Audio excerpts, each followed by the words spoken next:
I got home on Wednesday evening feeling tired and irritable from a long day at work. As soon as I stepped onto my porch, I saw a small cardboard box on the doormat. It had no labels, no return address, and no markings.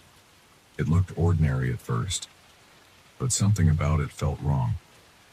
The tape was uneven and the flaps were slightly torn. I hesitated, then I bent down and picked it up. It was heavier than I expected. My arms felt tense and I kept looking around to see if anyone was watching.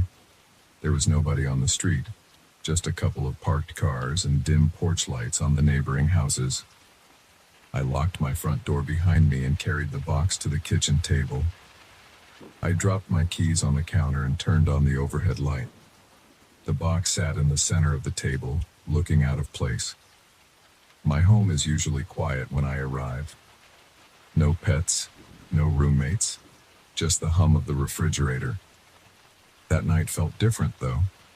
It felt like something was about to happen. I could sense my pulse throbbing in my ears.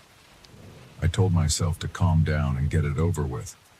I grabbed a pair of scissors and carefully cut the tape along the top. Inside, I found a layer of crumpled newspaper. Under that, there was an object wrapped in bubble wrap. It was about the size of my fist, maybe a bit bigger. When I pulled off the bubble wrap, I saw a shape I couldn't easily describe. It was made of a dark, shiny material, almost like stone. It had uneven edges, small ridges, and a hole on one side. It had no clear function. It didn't look like any tool or piece of art I'd seen before. I felt a dull ache in my stomach, as if I'd just realized something important but couldn't name it. My hands started trembling a little. I checked the box for a note or card. Nothing. I thought maybe someone had sent me a weird gift by mistake. I set the object down on the table and ran my hand over its surface. The material felt cold and a bit rough. I tapped it against the tabletop and it made a dull clack, almost like a rock. I stayed there for a moment, staring at it. I felt nervous, but I also felt curious. I decided to leave it on the table for the night. I wanted to see if maybe there was an address label hidden somewhere in the packaging. But the box was completely blank. No shipping label, no barcodes, nothing. I looked at the time and realized it was almost 8 p.m. I decided to heat some leftover pasta. I tried to act normal. I turned on the TV in the living room and kept an eye on the kitchen table, half expecting that strange object to move on its own. It didn't move, of course. But the air felt charged. My skin felt sensitive, like after an intense workout. My legs felt restless, so I paced around the living room until my food was ready. When I finally sat down to eat, I couldn't keep my gaze off the kitchen table. I just watched the silhouette of that weird shape in the dim light. Later that night, I went to bed. I left the object on the table because I didn't want it in my bedroom. I closed the door to the kitchen, but I couldn't shake the feeling that something was off. I usually sleep fine, but that night I tossed and turned. My blankets felt too hot, but the air felt too cold. My mind kept drifting to the shape of that thing. I wondered who would send me something like that without a note. I checked my phone for missed calls or messages, but nothing explained it. I dozed off around midnight, but it was a restless sleep. Around 2 a.m., I woke up to a faint sound. It was a dull scraping noise, like a chair being dragged across the floor. My heart started pounding faster than usual. My throat felt dry. I got up, still in my boxers and an old t-shirt, and walked slowly toward the hallway. My floor creaked under my feet. The house was dark, except for the faint glow from the streetlight outside. I waited for another sound. For a minute, it was silent. Then I heard a light thump, like something tapping on the wall. I flipped on the hallway light. Nothing.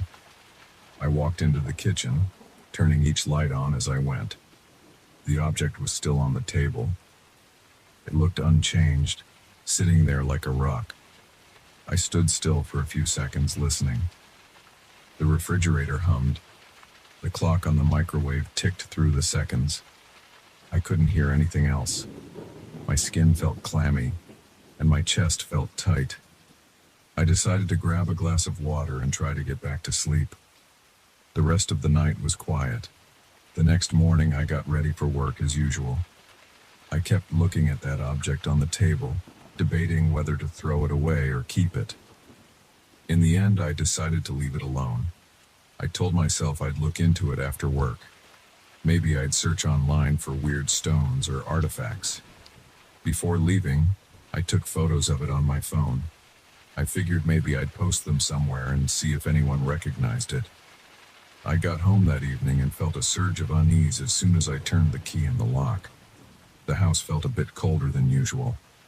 I checked the thermostat, but it read the same temperature as always. I walked into the kitchen and saw the object in the exact same spot, except the bubble wrap and newspaper were scattered across the table as if they'd been moved around. I hadn't touched them that morning. I had left them in a neat pile. My stomach tightened. I wondered if someone had broken in, but the doors were locked and the windows seemed intact. My house isn't big, so I did a quick sweep. I checked every room, closet, and corner. No signs of a break-in. Everything else was in its place. I came back to the kitchen and stood there for a while trying to rationalize it. Maybe I'd forgotten that I moved the packing materials. Maybe they slid off the box and somehow rearranged themselves. It didn't make sense, but I tried to convince myself that there was a logical explanation. I made a quick dinner and decided to do some research online. I looked at the photos on my phone and typed keywords like weird stone object, unknown artifact, strange rock with hole. I found nothing conclusive. The hole in the stone reminded me of a handle, but it was too small for my fingers. I zoomed in on the ridges. They looked almost natural, like erosion. But the shape was too odd to be natural. After an hour or so, I got frustrated and gave up. I moved the object to my living room shelf, thinking maybe I'd keep an eye on it while I watched some TV. But the moment I picked it up, a chill went through my body, almost like stepping into an icy breeze. I dropped it for a second, then picked it up again. It felt heavier than before, which made no sense. I placed it on the shelf carefully and sat down on the couch. About halfway through some random sitcom, I heard a noise coming from upstairs. My house has 2 floors, plus a small attic for storage. The noise was a soft creaking sound, like floorboards under slow steps. My throat got tight. I muted the TV and stared at the ceiling. The creaking continued for about 10 seconds. It moved from one end of the upstairs hallway to the other. I felt a surge of adrenaline and I jumped up from the couch. I grabbed a flashlight from the kitchen drawer. I walked up the stairs, step by step. My heart was pounding, and my palms felt sweaty. The flashlight beam shook in my hand. When I reached the top of the stairs, it was dark. I turned on the hallway light. Everything looked normal. Closed doors to the bathroom and the spare bedroom, and the open door to my master bedroom. I checked each room. Nothing seemed disturbed. The attic hatch is in the hallway ceiling. I looked up, shining the flashlight around the edges. No dust falling, no signs that anyone had pulled it open. I stood there listening. I heard my heartbeat in my ears, but nothing else. After a while, I headed back downstairs. I didn't sleep well that night. My mind kept wandering to the idea that someone was in my attic. In the morning, I felt anxious and decided to work from home. I told my boss I wasn't feeling great. I spent the day trying to concentrate on emails and calls, but I kept glancing at the living room shelf. The object was still there, dark and cold. Around noon, my internet kept cutting out. Each time it happened, I heard a dull tapping noise on the ceiling right above my workstation. I tried to ignore it, but each tap made my spine tingle. After my internet came back, I decided to check the attic once and for all. I grabbed a stepladder from the garage and positioned it under the attic hatch. I pulled down the hatch door. The wooden steps unfolded, creaking the whole way. The smell of old insulation and dust drifted down. I coughed a few times and aimed my flashlight up into the darkness. The attic is cramped with wooden beams and boxes scattered around. I climbed slowly, feeling each rung vibrate under my weight. My flashlight lit up dusty corners, old boxes of holiday decorations, a few suitcases, and a stack of old furniture. Everything looked the same as I remembered. I didn't see footprints or disturbed dust. I walked carefully along the main beam, checking every corner. Nothing. No sign of an intruder. I exhaled, feeling a rush of relief. My nerves were on edge, but at least it looked clear up there. That night I tried to relax in front of the TV again, but I couldn't focus. Around 9 p.m., the overhead light in the living room flickered twice and went out. I cursed under my breath and got up to check the breaker box. The kitchen light was still on, so it wasn't the entire circuit. I flipped the living room switch back and forth, but the light remained off. I decided to leave it alone for the night. I still had lamps and the rest of the house had power, but I felt uneasy. My heart started beating faster, and I noticed a slight tremor in my hands. I kept glancing at the object on the shelf. I finally picked it up and shoved it into a small drawer in my TV stand. I didn't want to see it anymore. I went to bed around 11 p.m. I was reading emails on my phone when I heard a loud thump overhead. It was directly above my bed, probably in the attic. My chest tightened. I shut off my phone's screen and listened. About 5 seconds passed, then another thump. It sounded like something heavy dropping onto the floorboards. I felt sweat forming at my temples. I got up, grabbed the flashlight again, and hurried into the hallway. I pulled down the attic hatch, and the wooden steps creaked open. This time I didn't hesitate. I climbed up, heart pounding. The attic was pitch dark except for my flashlight beam. I shone it around quickly. Same boxes, same dusty floor. But then I saw something new near the corner. A small piece of the pink insulation was scattered across the wooden boards, like it had been ripped out of the wall. I moved closer, stepping carefully. I saw a gap in the insulation. It was a hole about the size of my hand. The wood behind it looked scratched up, as if someone had dragged a tool across it. My breathing got shallow. It smelled stale and unpleasant, like old dampness. I tried to peer into the hole, but it was too dark to see much. I felt the hair on my arms stand up. I backed away and climbed down, pulling the hatch shut behind me.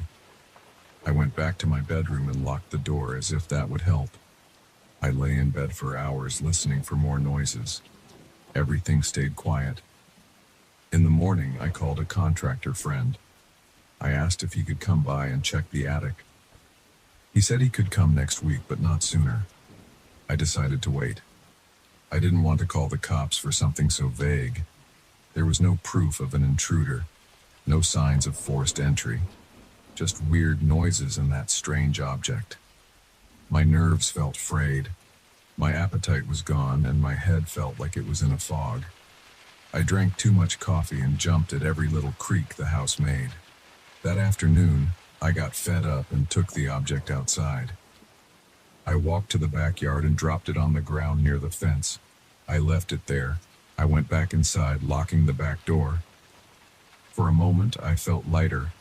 I didn't see that shape in my living room anymore. But around an hour later, I heard a scraping noise near the back door. I froze. The door has a small window, so I walked over and looked through. Nothing.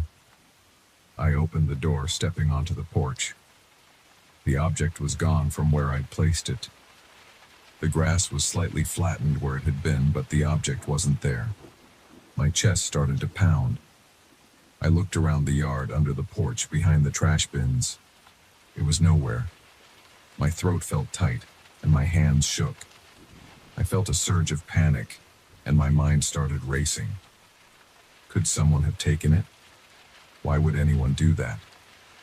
I went back in and locked everything, feeling trapped and anxious.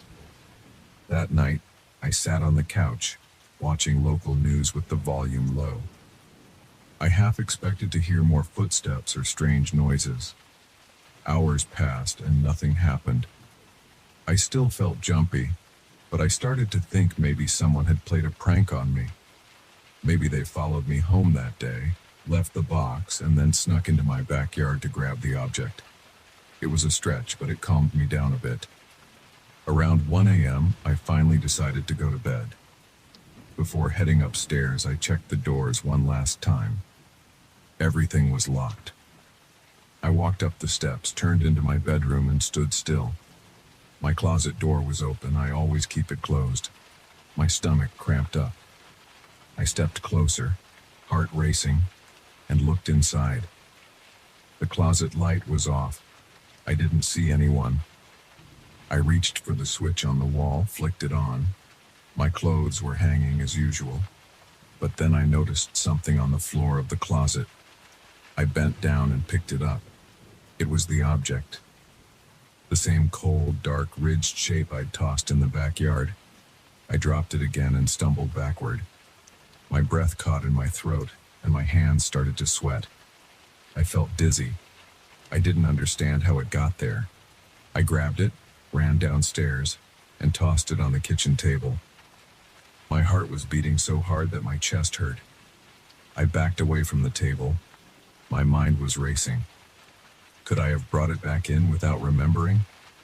That didn't make sense. I didn't even want to touch it earlier.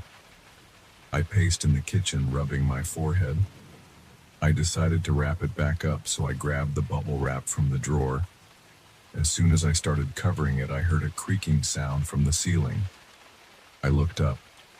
The sound was coming from the attic again, a slow, methodical creak. My hands shook. I finished wrapping the object and stuffed it into the same drawer in the TV stand. Then I sat on the couch, staring at the ceiling.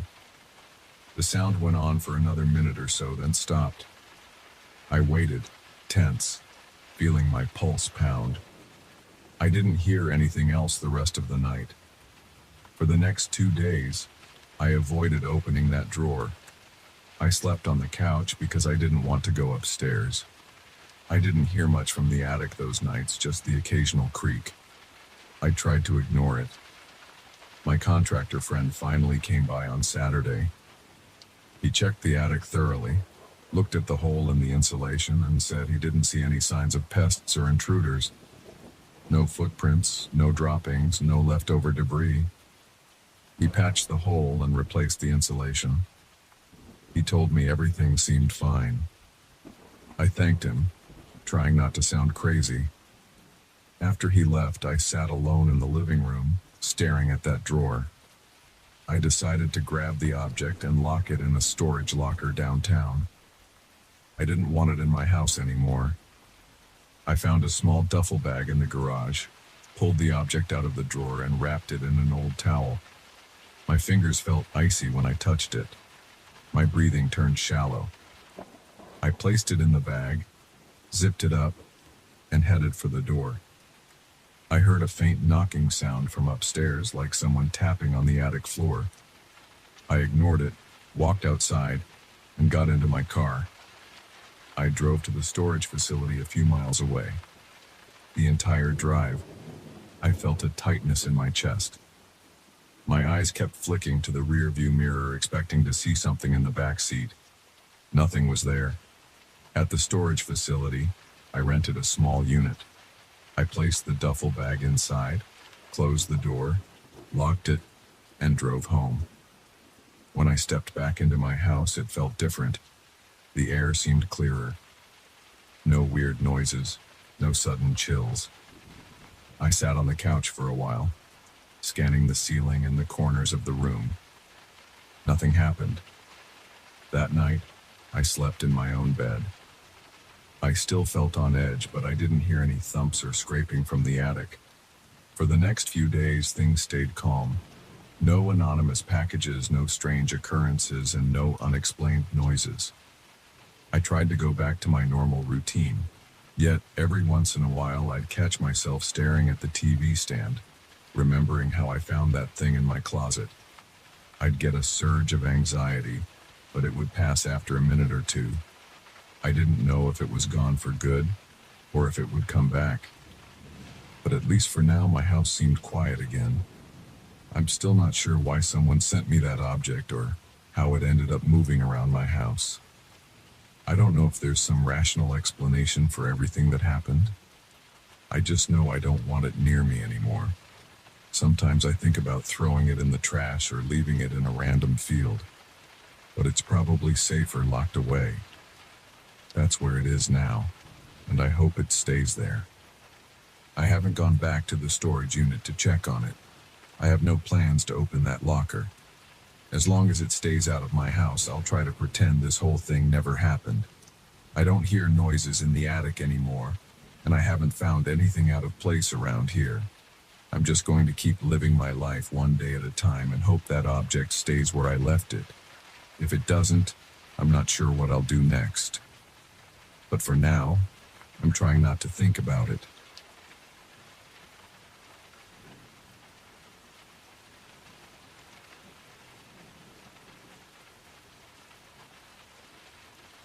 This night messed with my head in a way I never experienced before.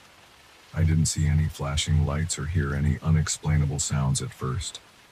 I just felt something off the moment I pulled over to pick that man up. Everything else after that was like stepping through a dark hallway with no idea what waited around the corner. I've had weird rides before, but this one still makes my spine tighten when I think about it. My shift started like most of my late night shifts.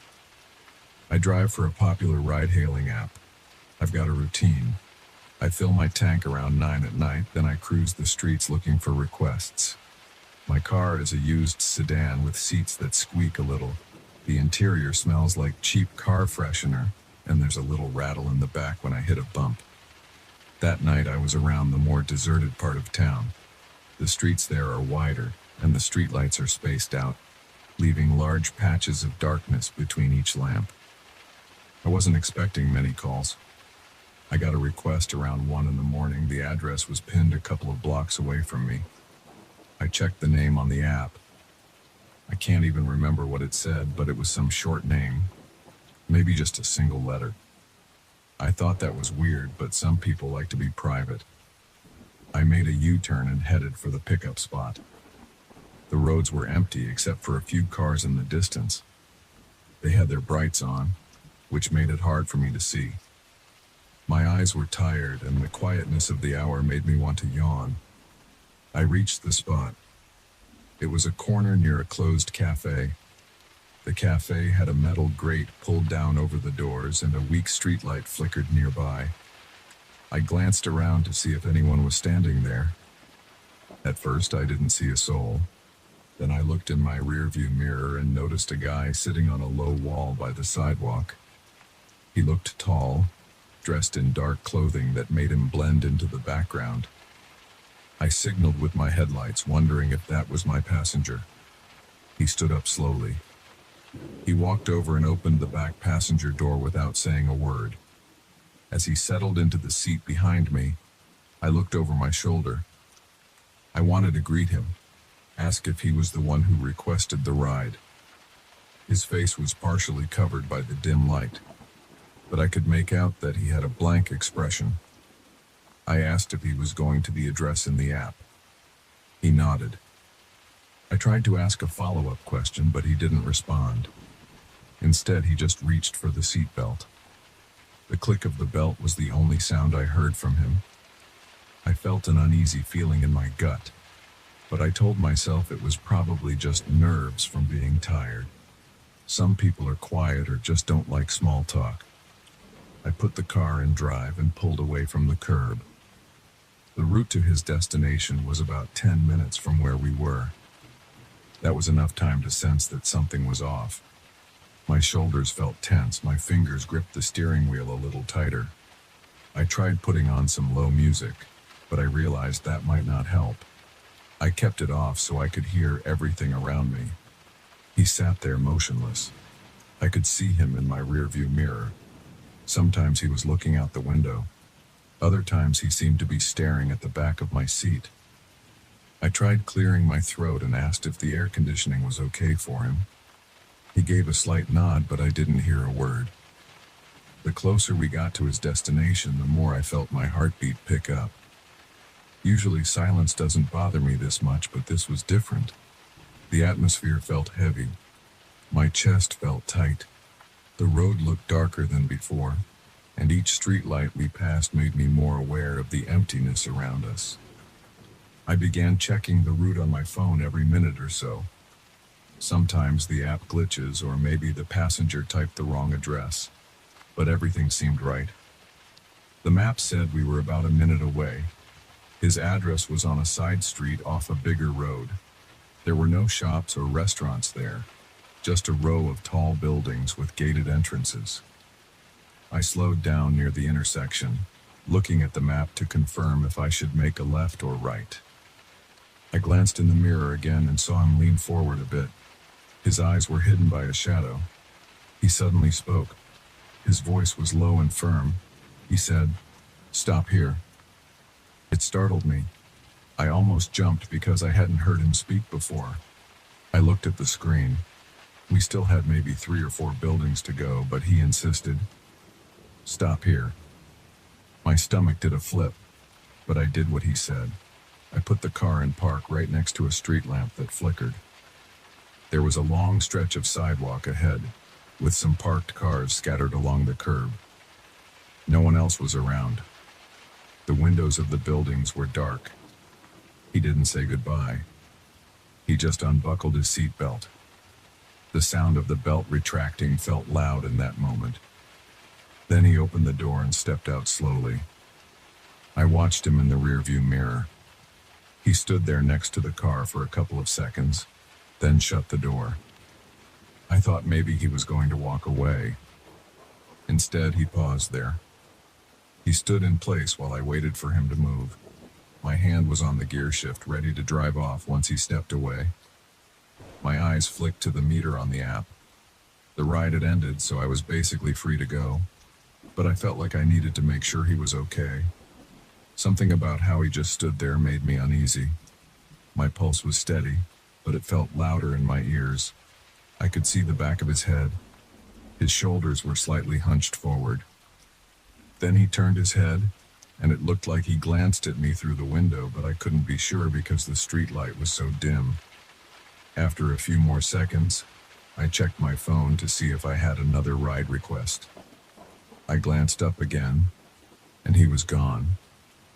I blinked. I scanned the side mirror, then the rearview mirror, trying to spot him on the sidewalk. It didn't make sense. He couldn't have walked off that fast.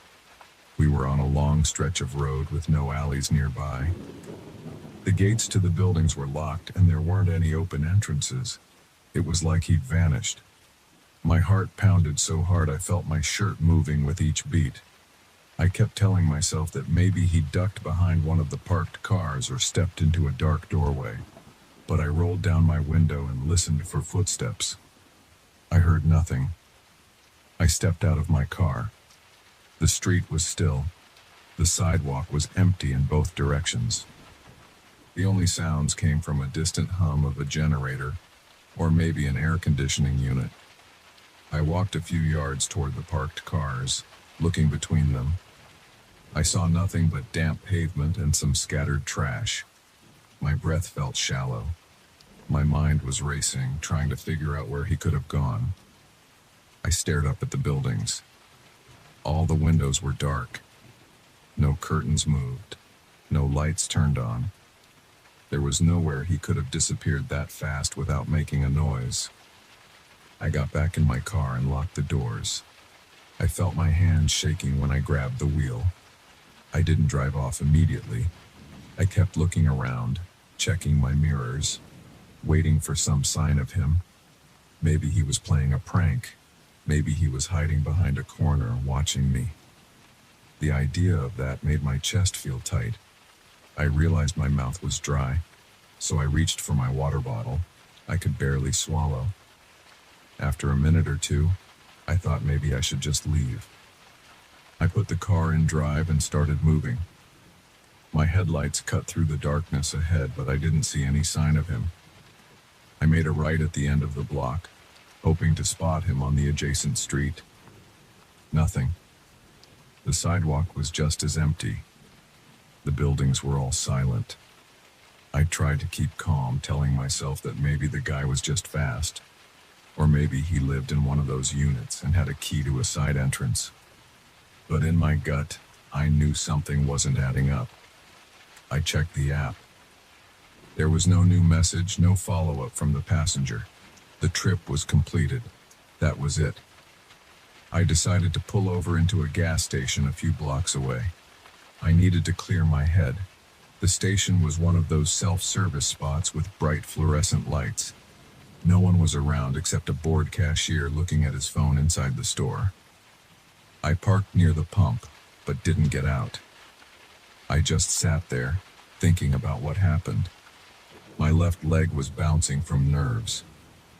I forced myself to take a few slow breaths. I tried to replay the steps in my head. I arrived, he got in, didn't talk, except once. Then he left and vanished. I opened the ride history in my app. The passenger's name was there, along with the drop-off location. Everything seemed normal. The fare was a few dollars, nothing unusual. I stared at the screen, half expecting some glitch or error message, but everything looked fine. The only odd thing was that I had a strong feeling that I hadn't just had a normal passenger. The idea of having some explanation felt more comforting, but I couldn't come up with one that made sense. After a few minutes, I took a sip of water, wiped my face with my hand, and started to drive again. I told myself I'd do one more ride before heading home. I needed to push the weirdness away and keep working. As I pulled out of the gas station, my phone buzzed with another request. It was close by, so I accepted. I drove to the pickup, but in the back of my mind, I kept thinking about that man. The sense of unease followed me. Every time I saw a person standing on the sidewalk, I'd do a double take, wondering if it was him. But it never was.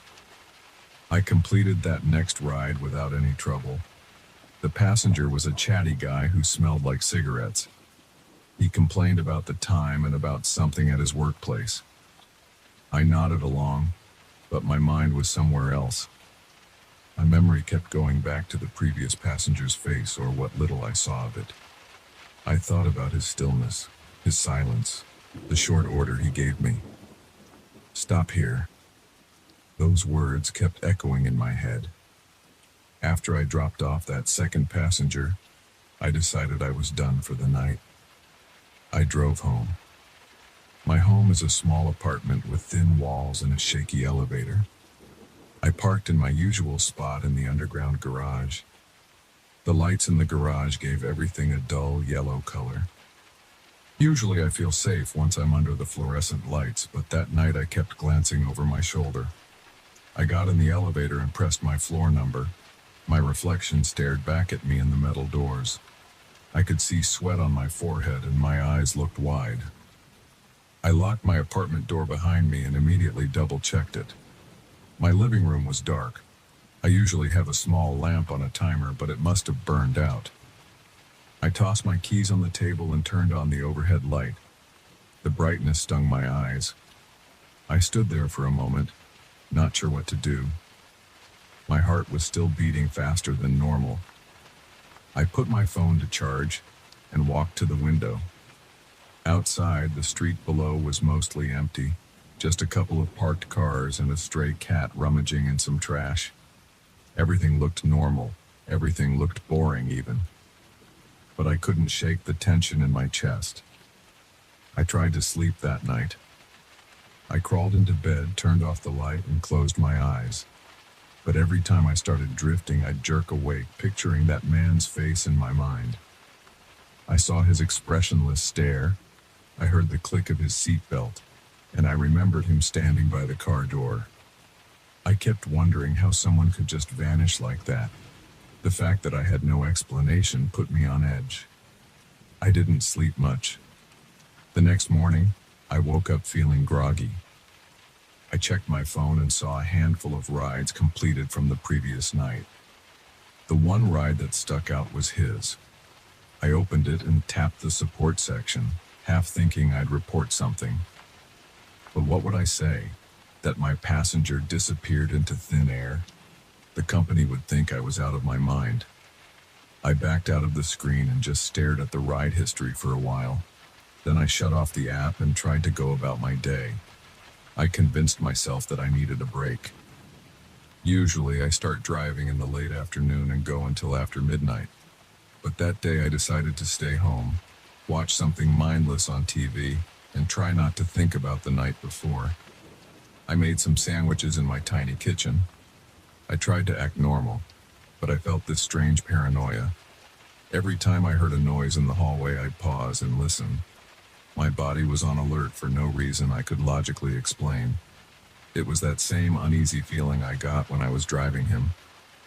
It was like a weight on my chest. By the evening, I realized I wasn't going to feel better until I went out for a drive again. I thought facing the city might help me calm down. I set out around 8, still feeling that twist in my stomach. I drove to my usual gas station, filled up, and then turned on the app. For a while, it was a normal shift. People were going to bars or heading home from some event. I tried to focus on the routine of picking them up, making small talk, dropping them off. The city lights blurred by my windows, and for a moment, I almost forgot about the strange passenger. Around midnight, I decided to call it a night. But before I could go offline, I got one last request. The pickup was in the same area where I'd found him the night before. I stared at the screen for a second. My breath caught in my throat. I didn't want to go back there. But I also thought maybe this would be a chance to confirm I was just overreacting. So I accepted the ride. I drove toward that area, watching the street signs pass under the dull glow of the lamps. My palms were moist on the wheel. The app told me to turn onto that same street corner with the closed cafe. My heart pounded. The cafe was closed again, of course. The street was empty except for a single flickering light overhead. I slowed down and looked around for a passenger. It was dead quiet. No one was there. I rolled down my window and called out, "Hello? Anyone here for a ride?" My voice sounded shaky. Nothing, just silence and the buzz of the flickering lamp. I canceled the ride. My phone asked me if I was sure. I clicked, yes. Then I drove away, my eyes scanning the mirrors. I felt a chill run through my arms. It was the same corner, the same dark atmosphere. But this time, no one appeared. After that, I turned off the app. I just wanted to go home. On my drive home, I kept checking my mirrors, half expecting to see someone in the back seat. Obviously, it was empty, but the feeling wouldn't go away. My mind raced with questions. I had no clue what happened that night. All I know is that I picked up a man who barely spoke, drove him almost to his destination, and then he disappeared before my eyes. I didn't see him enter a building. I didn't hear him run off. He was just gone. I still drive for the app. I've shared my story with a couple of friends, and they always give me the same look, like they're not sure if I'm messing with them or if I'm losing it. I can't prove anything. I have the record of the trip, but that doesn't explain how he disappeared. Sometimes I wonder if I just imagined it, but then I remember the details too clearly. I remember his quiet presence in the back seat, my own pounding heart, and the way he just vanished on that lonely street. I try not to dwell on it too much because it gives me this tightness in my chest. But every night when I drive, I check the pickup details carefully.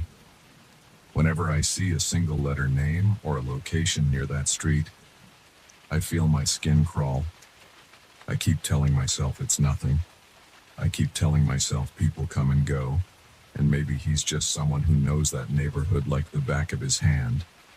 But deep down, I'm not convinced. There was something there that I can't explain. And I can't shake that uneasy feeling whenever I remember how he got out of my car, looked around for a moment, and then vanished into the empty street.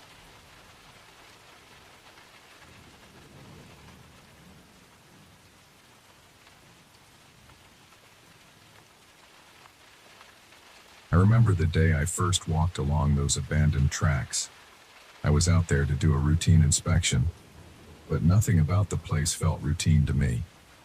The air tasted stale, and the old ties were warped and cracked under my boots. I'd been hired to check the condition of a disused section of railroad line slated for possible restoration. People said it was quiet out there, not much to see, just rusted rails and rotting wood. But the moment I set foot on that gravel, something felt wrong. I couldn't put my finger on it at first. Maybe it was the silence or the lack of any recent footprints. Maybe it was the feeling of being watched. Either way, I kept going, trying to ignore the tightness in my chest and that nagging sense that I wasn't alone. My name is Tom. I've worked as a railroad inspector for 7 years. I've seen all kinds of tracks in all sorts of conditions: flooded lines, collapsed tunnels, overgrown routes that barely resembled railways anymore. I don't usually scare easily because I know what to expect. I know which rails might give way and which sections might be riddled with cracks. I know how to handle wild animals that sometimes roam near the tracks. But I'd never dealt with a situation like this one. It started out like any ordinary assignment. Then I felt eyes on me, and that changed everything. The day began around 6 a.m. I drove my pickup out to the old rail yard on the west side of the county. The sun was barely up, but I like to start early. I parked near a rusted signal tower and walked about a mile to get to the actual section I needed to inspect. The area looked deserted, and the rails were partly covered with dirt and scattered leaves. A faint smell of wet wood drifted around me. I carried a small backpack with my usual tools: a wrench, a track gauge, some chalk, and a flashlight. I also brought a bottle of water and a protein bar. I started my inspection in a methodical way, just like I'd been trained. I walked from one tie to the next, checking for obvious signs of decay. I poked around for loose bolts and took a few notes. The morning air was still cold, and I could see my breath every time I exhaled. The only sound was the crunch of gravel under my boots. No birds called, and no wind blew through the nearby trees. I noticed the first odd thing about half an hour into my checks. I felt a slight prickling sensation at the back of my neck, like I do when someone stares at me. I spun around, expecting to see some random person or maybe an animal, but I didn't see anything. The rails stretched behind me, bent and dusty, with rows of weeds pushing up between the ties.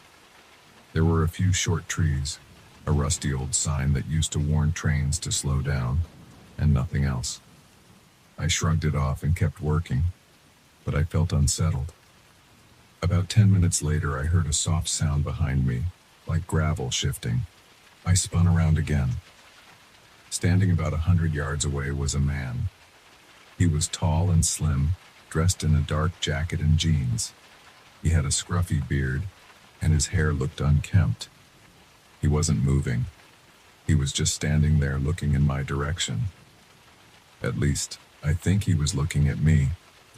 I couldn't see his eyes clearly from that distance. My heart thumped in my chest. I wondered if he was another inspector or maybe a trespasser. Sometimes people come out to these abandoned tracks to explore or take photos. I raised my hand and called out, "Hey, you need something?" My voice echoed in the quiet, but the man didn't respond. I waited a few seconds, feeling the tension rise in my gut. Then I decided to keep going. I'd done my due diligence by asking. If he wanted to approach, he could. If he didn't, fine. I had a job to do. I tried to focus on my inspection, but I couldn't get rid of that queasy feeling in my stomach. Every so often I glanced over my shoulder. He was still there, standing in the same spot. I felt a sense of unease, like he was waiting. After a few more measurements, I stood up and turned around fully. I was about to say something else to the guy, but he was closer than before. He'd moved maybe 20 yards forward without me hearing him. He was still silent, hands at his sides, face unreadable. That sight made my scalp tingle. I considered approaching him, but something held me back. Maybe it was the way he stood too still, or the way he just stared without speaking. I decided to move along the tracks, figuring he might be a curious drifter. I walked another 200 yards, pausing every so often to check the condition of the rails. My boots knocked against loose ties, and some of them felt spongy underfoot. I jotted notes in my small notepad. The whole time I tried to ignore the man. Eventually I glanced back and he was still there, following me, but at a slow pace. He seemed to close the distance a little each time I stopped. I felt sweat bead on my forehead, despite the cool air. I wasn't sure if I should confront him or just keep going. I decided I'd had enough. I turned fully and shouted, "Hey buddy, you lost or something?" My voice sounded shaky to me. The man didn't speak. He just stood there, maybe 30 yards away now. I could see his expression, but it was blank. No smile, no frown, nothing. He blinked a few times and then took a step forward. That's all. One step. It made my pulse race. I weighed my options. I could call the local authorities, but I wasn't sure what I'd say. A silent man is following me on the tracks? I didn't even get any direct threat from him, just this weird sense of menace. I decided to keep walking, but faster. I looked for a path that branched off from the main track. Sometimes these old lines have service roads that run parallel. I found a narrow dirt path about 50 yards ahead. I headed toward it, my backpack slung over my shoulder, my hand sweaty around my notepad. The crunch of gravel felt louder than ever, and I kept hearing my own heartbeat thudding in my ears. I kept glancing back. Each time, the man was a bit closer. At one point, he was only 10 yards away, and I still never heard his footsteps. He wasn't running, which was odd. It was like he could glide forward without making a sound.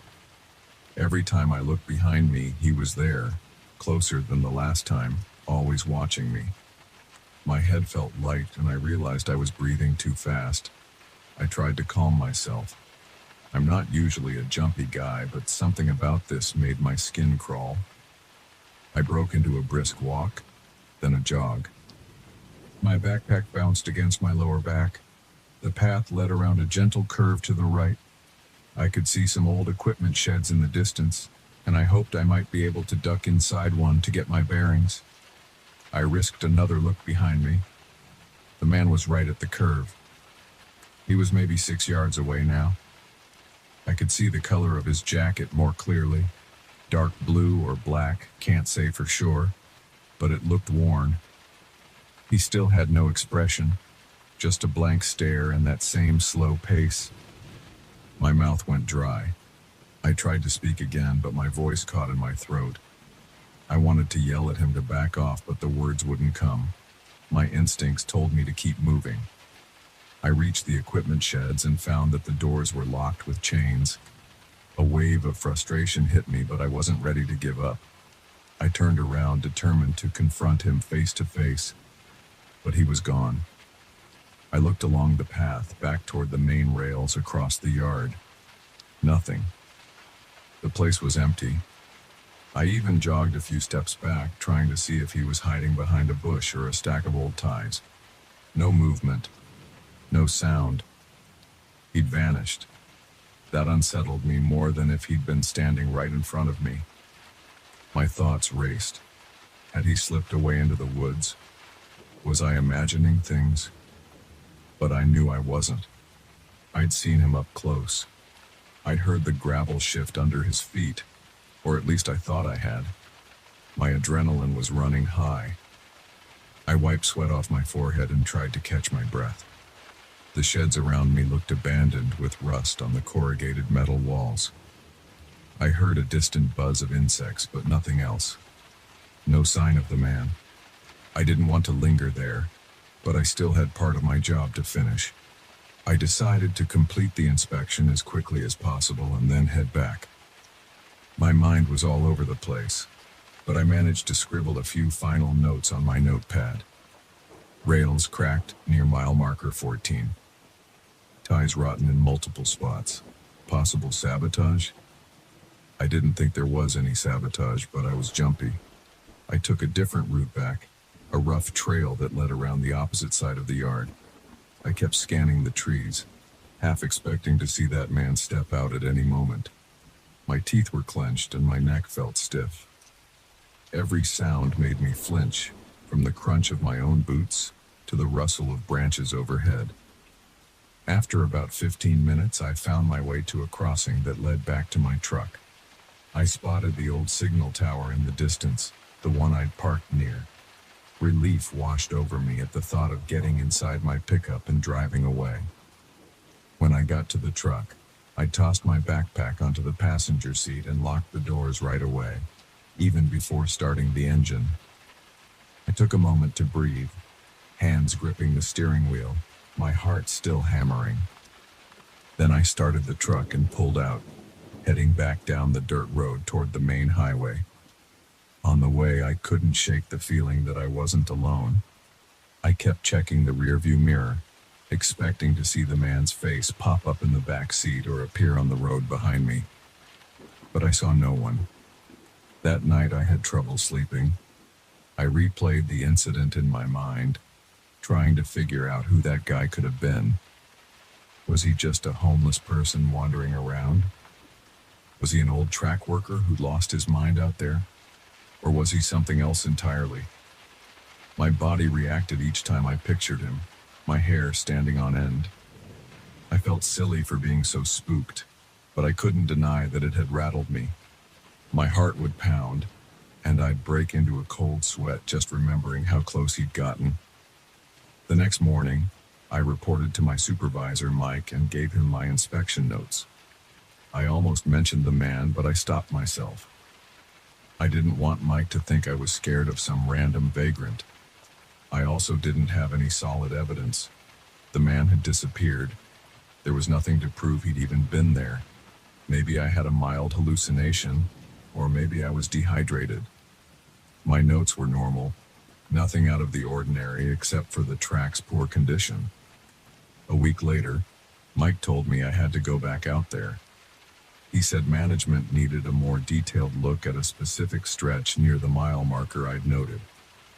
I felt my stomach tighten at the thought of returning, but I didn't want to show it. I agreed, hoping the second visit would go smoothly.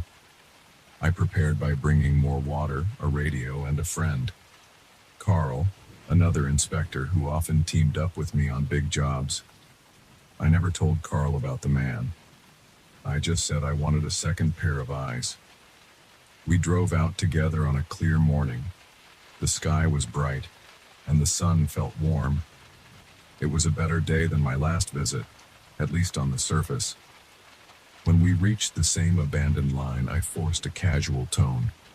"Let's split up," I said. "We can cover more ground." Carl agreed. He took the section near the crossing, and I headed back to the area where I'd first seen the man. As I walked, I noticed my nerves kicking in. My breath got shallow, and I kept touching my radio, checking that it was on and working. The rails looked the same as before, rusted, with weeds snaking around the ties. The air felt still. I glanced all around, searching for any figure in a dark jacket, but I saw nothing. Birds chirped this time, which was a slight comfort. I told myself it was just a normal day. Nothing weird would happen. About an hour in, I heard footsteps behind me. I whirled around fast, my heart hammering. It was just Carl. He'd finished his part and come to see how I was doing. I tried not to let him see how jumpy I was. We walked together for a while, exchanging a few words about the track's condition. But soon, Carl said he was going to check a junction box near the far end.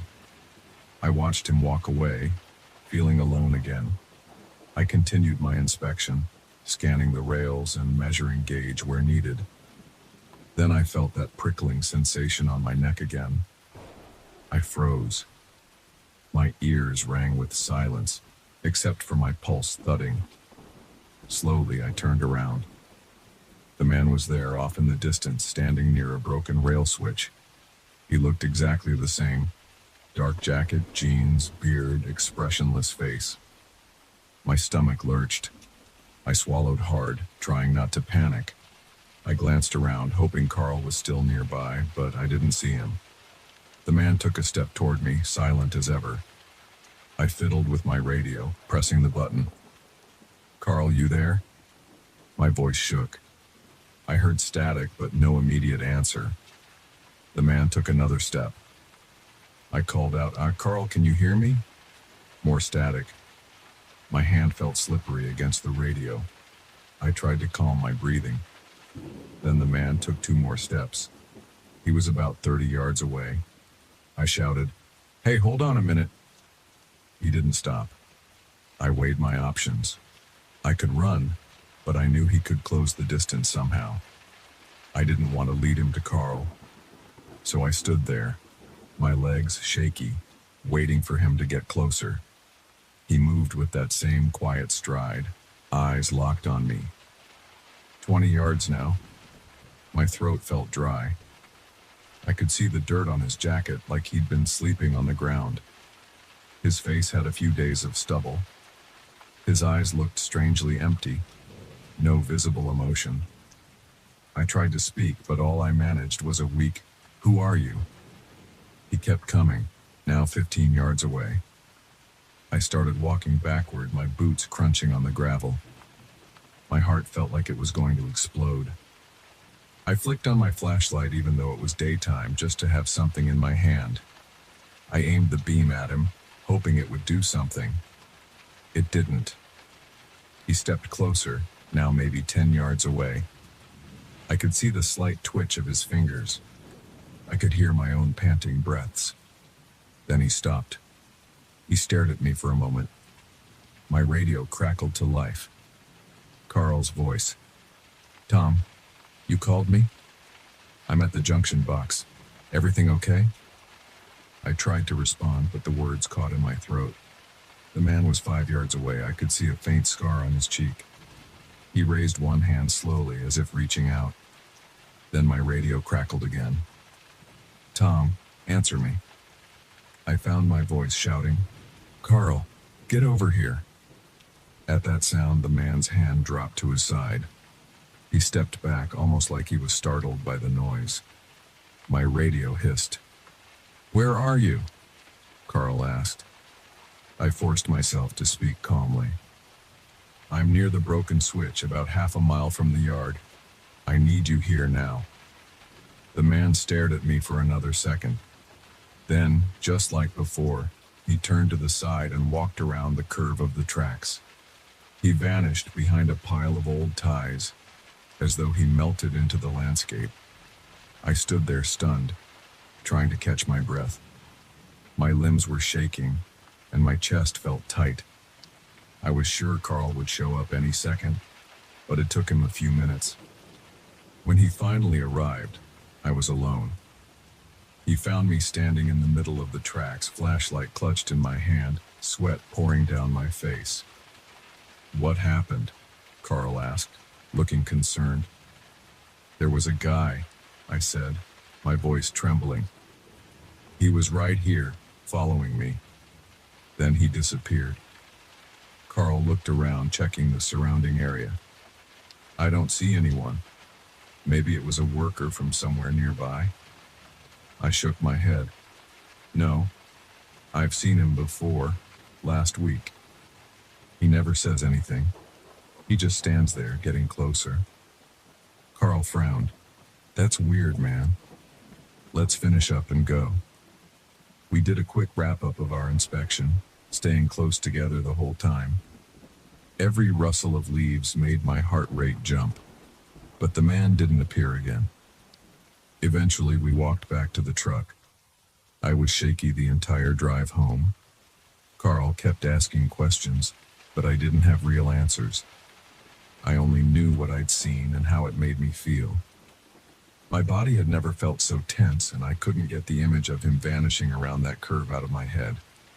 I still don't know who he is or why he was out there.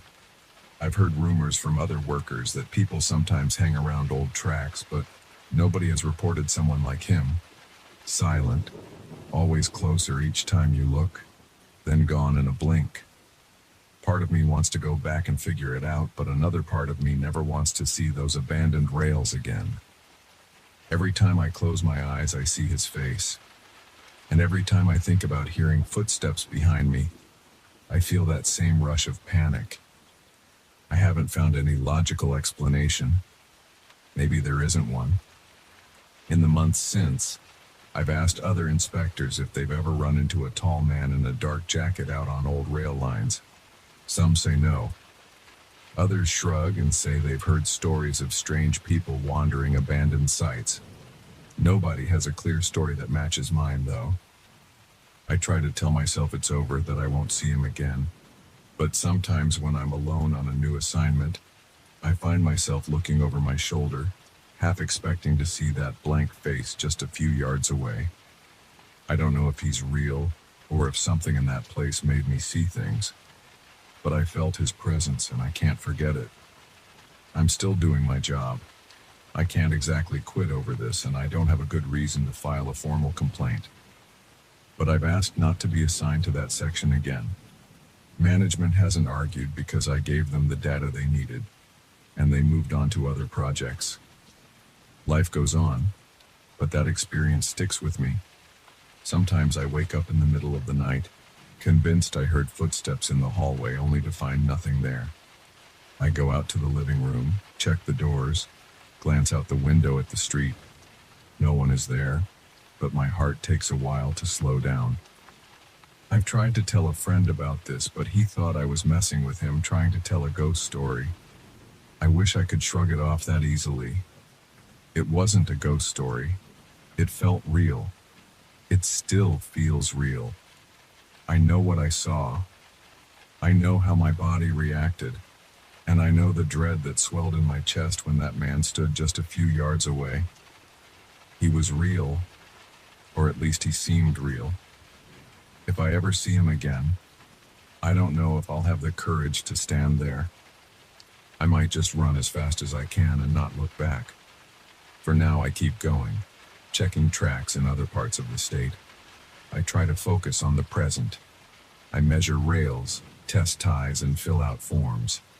But when the air goes still and the wind stops, I remember that day. I remember the way he moved closer each time I turned around and the way he vanished on that final curve without a sound. And I feel that same chill prickling up my spine. I'll probably never get a clear explanation. I just know I'm not in a hurry to see those abandoned tracks again. And if I do, I'll make sure I'm not alone.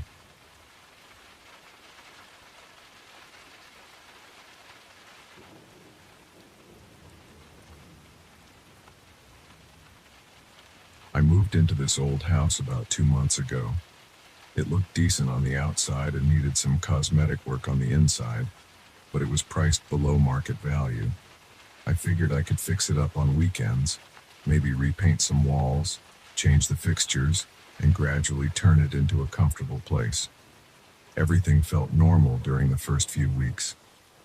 The plumbing was a little noisy, and the windows creaked in the wind sometimes, but it seemed like regular old house quirks. I wasn't too worried. A few days ago, though, something shifted. I was watching TV in the living room on a Friday night when I heard a dull thumping sound. It was faint, and I thought maybe I was imagining it. The house can make strange noises at night. Wood settling, pipes rattling, that kind of thing. But the thumping sounded more deliberate. It had a rhythm, like someone was pushing against a wall or floorboard repeatedly. I paused the show and turned the volume down. My heart thumped a bit harder and I felt a tingling in my stomach. I told myself it was probably the old furnace kicking in. Then I heard a quieter, scraping sound, almost like something sliding across concrete. It was coming from the basement. I'd only been down in the basement once before, right after I signed the closing papers. I remember it smelled musty, like stale air, and the light fixtures were old and barely lit the room. The previous owner had mentioned there was some junk left behind, but I never took a close look. I left it for later because I was more focused on unpacking and fixing up the living areas. When I heard the scraping that night, I grabbed a small flashlight from the kitchen drawer and decided to check it out. As I headed to the basement door, which is in the hallway between the living room and the kitchen, I felt a small wave of dread. My neck felt tight, and my back tingled with tension. I opened the door and flipped the light switch at the top of the steps. Only one of the two bulbs down there still worked, so the basement was half lit, casting long shadows across the walls. The stairs creaked under my weight as I descended. I felt the draft of cold air and picked up a slight odor of damp concrete. At the bottom of the steps, I noticed the floor had patches of old peeling paint. I also saw several cardboard boxes, some of them ripped, and a few old pieces of furniture covered in dusty sheets. The place felt neglected. My flashlight revealed spider webs in the corners. The scraping sound had stopped by the time I reached the bottom. I stood there holding the flashlight in front of me, trying to catch any sign of movement. There was nothing. It was quiet. I listened for maybe 30 seconds, and all I heard was the hum of the furnace and my own breathing. My mouth felt dry. I looked around, stepping carefully past some broken chairs and a stack of old magazines. That's when I noticed a trunk in the far corner. It was a big wooden trunk with metal hinges and a rusty padlock that looked half broken. The trunk's edges were chipped and it had weird stains on the wood. Something about it felt wrong to me. I can't explain it. It just felt off. But I didn't see anything else that could have caused the noise. I figured maybe something shifted inside one of the boxes, or maybe a piece of junk fell over on its own. I walked over to the trunk, mostly out of curiosity. When I got close, I noticed a strange smell.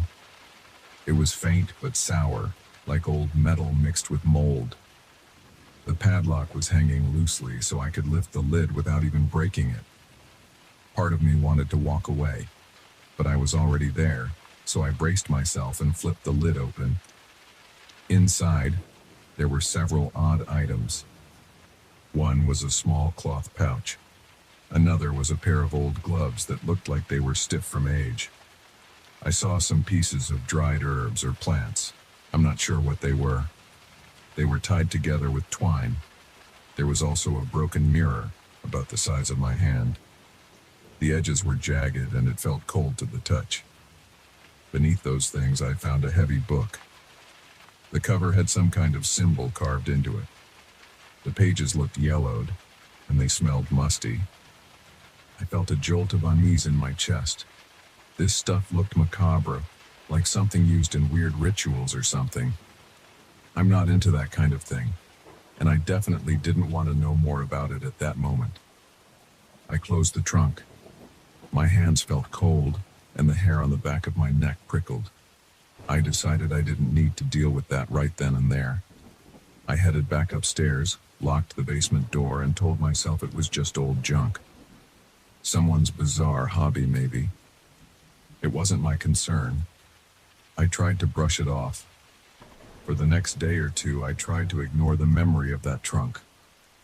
I focused on my normal routine. I went grocery shopping, did some cleaning, watched some TV shows. But at night, I noticed the house felt different. The air felt heavier, like it was pressing on my shoulders. The usual creak sounded sharper.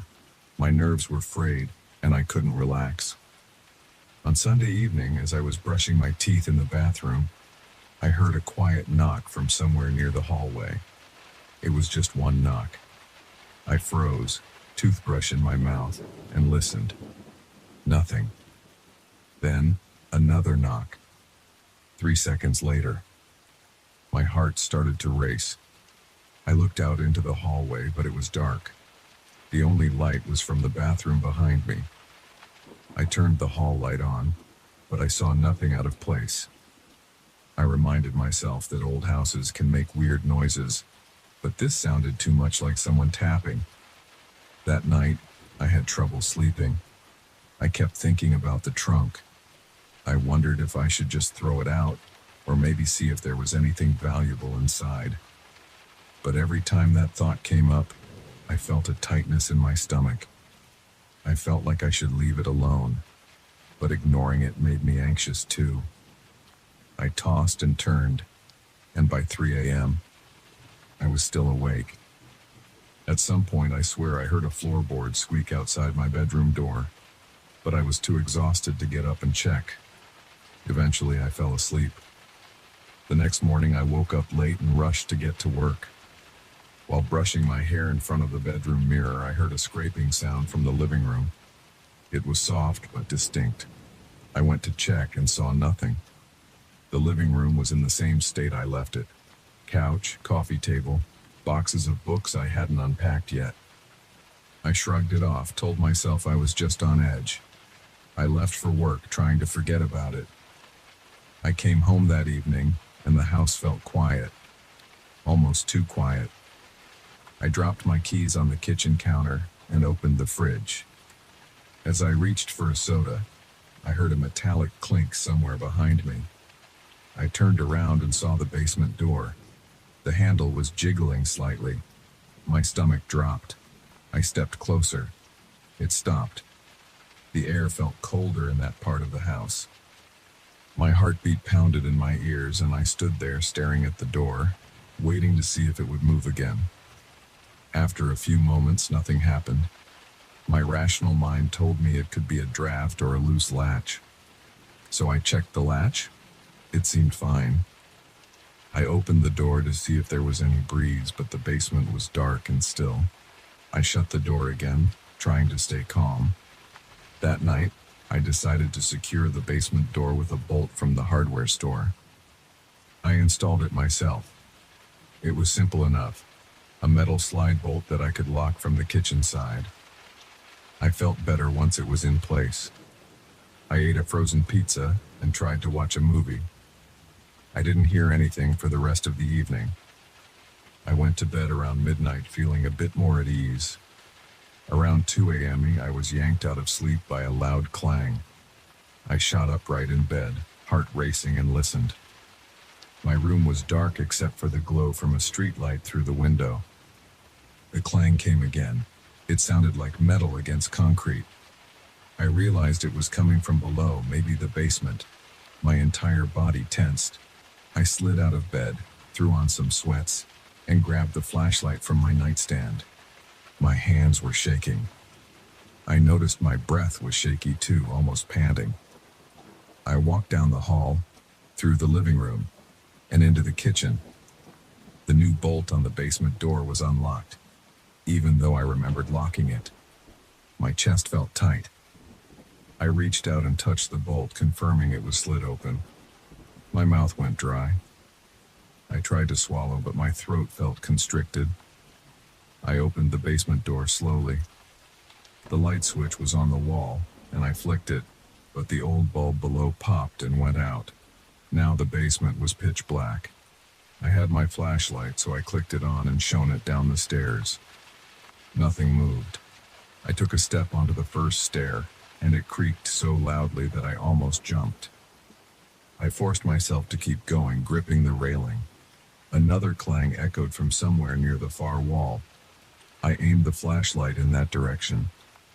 The trunk was still there in the corner, closed. I scanned the room. I saw the dusty furniture, the scattered boxes, the old tools on a workbench. Then I saw something new. A small metal object lying near the trunk, like it had been tossed there. I inched closer, careful with each step. It looked like a bent screwdriver or a short metal rod. I didn't recognize it. I reached down to pick it up, and as soon as I touched it, I heard a soft rustling behind me. I spun around, shining the light in every direction. Nothing. My legs felt weak, and I noticed I was sweating. The trunk looked exactly the same as before, but I kept thinking about how the lock was basically broken. I wondered if maybe something inside had shifted. I approached it again, feeling a cold sweat on my neck. My pulse pounded. I reached out and lifted the lid. Everything inside looked mostly the same. The gloves, the pouch, the dried plants, the broken mirror, the strange book. But the book was open. I was sure I had left it closed. A few pages had been turned, almost as if someone had flipped through it. I saw weird handwritten notes in the margins. I couldn't read the text right then, though. My hands were trembling too much to focus. I closed the book and shut the trunk again, more forcefully this time. Then I practically sprinted up the stairs, slammed the door behind me, and slid the bolt shut. I felt a chill all over my body. That night, I only slept for a few hours. I kept waking up to every creak and pop in the walls. The next morning, I went to work feeling exhausted. At my desk, I couldn't focus on anything. All I kept thinking about was that trunk and the possibility that someone or something was in my basement. It sounded crazy, but I couldn't shake the feeling. My back hurt from tension and my stomach was in knots. By the time I got home, I decided I needed to do something drastic. I wanted to throw out that trunk and everything in it. I didn't care if it was historical or worth anything. I just wanted it gone. I got my work gloves, a couple trash bags, and a big plastic bin. When I tried to open the basement door, the bolt was unlocked again. My heart sank. I was sure I had locked it. I took a deep breath and opened the door, flashlight in hand. I flipped the basement light switch, but the bulb was still dead, so I descended into darkness again. My steps were slow and deliberate. My legs felt shaky, like they didn't want to move. I reached the bottom and swept the flashlight around. Nothing jumped out at me. I walked over to the trunk. I was about to shove it into the plastic bin, but I realized it was heavier than I expected. I popped the lid open. The book was gone. The gloves, pouch, and herbs were there, but the book was missing. My skin crawled. I looked around frantically, shining the beam of light over the floor and around the boxes. I didn't see it anywhere. A wave of fear hit me, and I felt my stomach turn. I grabbed the trunk and dragged it toward the stairs.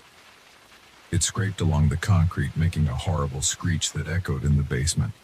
Once I reached the stairs, I realized there was no way I could haul it up by myself without emptying it first.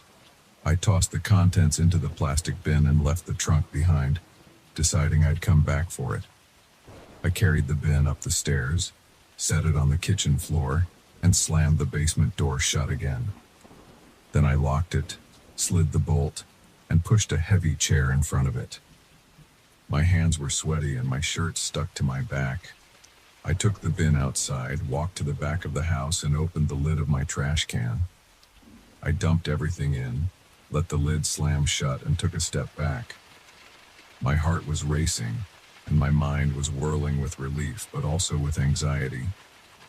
That book was still unaccounted for. I decided I'd deal with the empty trunk later, maybe tomorrow. I went back inside, but the house felt tense.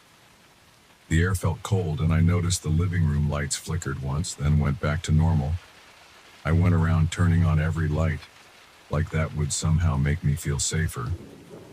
Around 9 p.m., I was sitting on the couch, scrolling through my phone, when I heard a loud thud from the basement door area.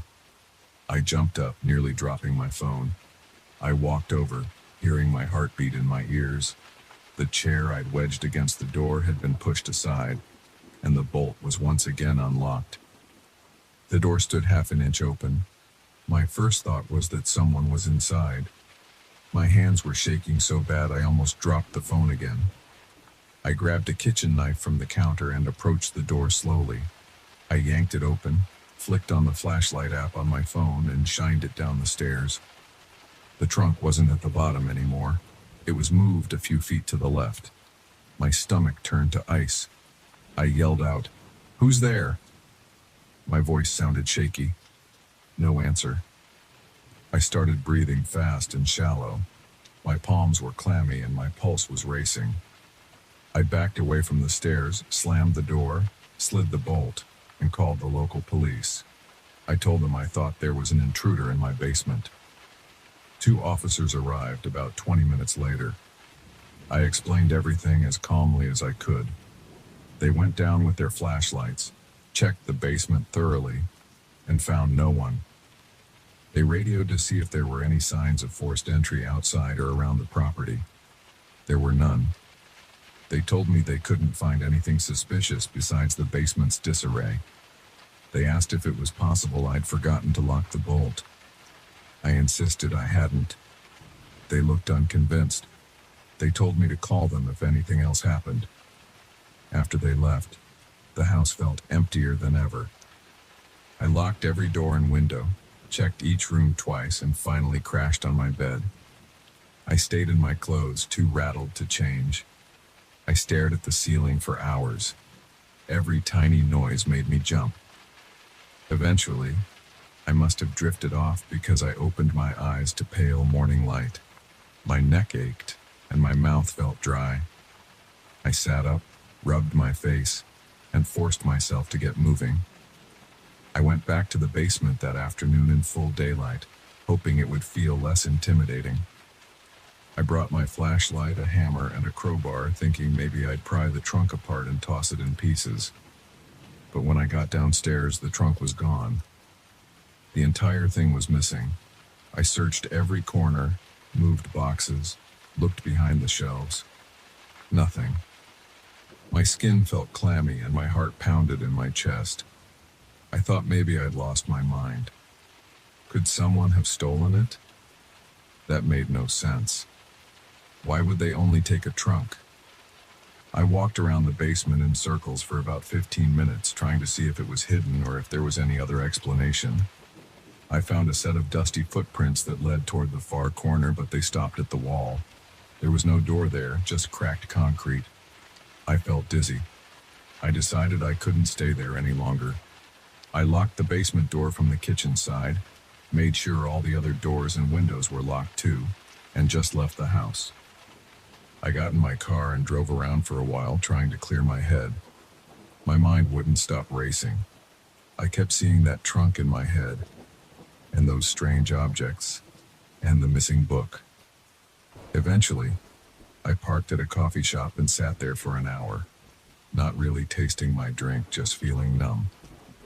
When I returned, it was early evening. I stepped inside and listened. The house felt still. The lights were as I'd left them. I checked the basement door. It was shut and locked. The chair was still pushed in front of it. I breathed a sigh of relief. I went to the living room, sat on the couch, and turned on the TV for background noise. I tried to distract myself, but my mind kept drifting to the basement.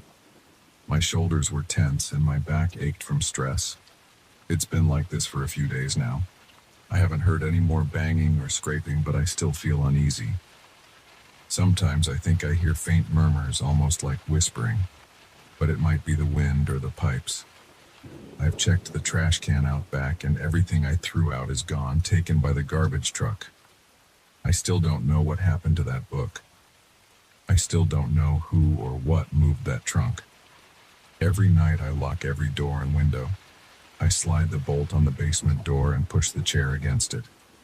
Every morning, it's still locked, which makes me feel slightly better. But I can't shake the sensation that I'm being watched. It's a strange, prickling feeling in the back of my neck. Sometimes I'll be in the kitchen, making a sandwich, and I'll feel like there's a presence behind me. I'll spin around, but no one's there. I haven't told any of my friends or coworkers the full story. I just say I have a rodent problem, or that the house is making weird noises. I don't want them to think I'm losing it. I'm not sure how long I can keep this up, though. My sleep is messed up and my nerves are fried. I'm considering moving out, but I put so much money into buying this place that I can't easily walk away. For now, I'm just trying to carry on. I keep the basement locked at all times, and I try not to go down there unless it's absolutely necessary. I still have some boxes to unpack, but they can wait. Sometimes late at night, I'll hear a faint knock or a soft scraping, and my heart will pound so loud I can hardly stand it. I sit there, waiting for something else to happen, but it usually stops after a few seconds. Then it's just me in the silence. My body stays tense for hours afterward. I don't know if there's something in this house with me, or if it's all in my head. I just know I can't forget the sight of that open trunk and that missing book.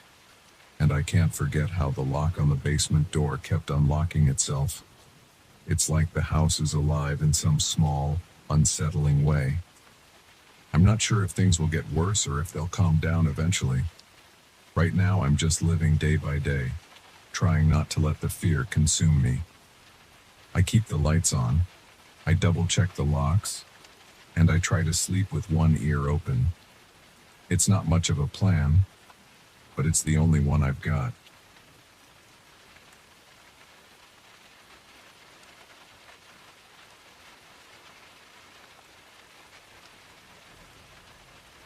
I pulled into the gravel driveway around 4 in the afternoon. My rental car rattled over a few loose stones, and the sound made me uneasy right away. The winery looked quiet, with a low, faded sign near a couple of tall cypress trees. I remember stepping out of the car and feeling the sudden drop in temperature. It wasn't freezing, but the air felt sharper than it had an hour earlier. The building sat at the end of a dirt path. It was 2 stories high, built from dark wood with a slanted roof. I spotted a few barrels stacked near the side, but I didn't see anyone around. I glanced at my phone and noticed that I had no signal. That also made me nervous, but I tried to ignore it. I had come out here to visit an old vineyard I'd heard about from a friend, and I wasn't going to turn back just because it felt a little remote. I walked up to the main door. I heard my footsteps tapping against the old wood planks of the porch. The door creaked when I pushed it open. Inside, the tasting room looked dim. The overhead lights were on, but they were weak, almost yellow. I saw a small desk in the corner with a cash register and a few brochures. Behind the desk stood a tall woman with long, dark hair. She wore simple clothing and held a glass of wine in her hand. She stared at me for a moment, then smiled. It wasn't a warm smile. It felt more like a routine gesture, as if she'd done it a million times and didn't care much anymore. She greeted me with a nod. I mumbled a hello and asked if they were open for tasting. She said yes, so I sat down at one of the wooden stools. The countertop felt sticky, and I noticed a thin layer of dust on it. She poured me a small sample of red wine from a bottle with no label. I sipped it. It tasted sour at first, then bitter. I tried to hide my expression because I didn't want to seem rude. She stared at me the entire time without speaking. I asked if they had a menu or a price list. She shook her head. I asked if there were tours of the grounds. She nodded. I asked when. She just said, later. I remember checking my watch. It was close to 4:30 then. The woman turned around and disappeared into a back room without a word. I looked around the tasting room. Dust covered most surfaces. I saw a single painting on the wall of a sprawling vineyard under a gray sky. A lamp in the corner flickered now and then. After a few minutes, I heard voices outside. I got off the stool and headed back through the door to see who it might be. A group of about 7 people walked together around the side of the building. They moved slowly, almost in sync, like they were part of some guided tour. But there was no guide in front of them. They all looked straight ahead with blank faces. They didn't talk to each other. They had no visible luggage or personal items in their hands. I called out to them, but none of them turned. They vanished behind the corner of the building, and I wasn't sure if I should follow them. I felt unsettled. but I also didn't want to give up on the idea of a proper wine tasting. So I went back inside. I waited for about 15 minutes, but the woman did not return. I felt bored and decided to explore the property on my own. I found a narrow hallway near the tasting room that led to a door marked private. I hesitated, but the curiosity got the better of me. When I opened the door, I ended up in a dim corridor with walls that smelled like old wood and damp earth. The hallway turned left, and soon I found myself on a small path that led outside toward the vineyards. I saw rows of vines stretching out into the distance. The ground looked dry, and the vines seemed twisted and old. The sun was lower in the sky, and the light was getting weaker. I noticed a few crows perched on a wire fence near the end of the row. As I walked between the vines, I heard soft singing. It sounded like a low chant, barely above a whisper. I stopped and tried to see where it was coming from, but the rows of vines blocked my view. The chanting got louder as I kept walking. I felt my heart rate increase, and I could hear my pulse in my ears. I tightened my jaw. I told myself it was just staff members or visitors. Maybe they were having some kind of evening ritual or event, but it made the hair on the back of my neck stand up. After a few more steps, I came upon a clearing in the center of the vineyard.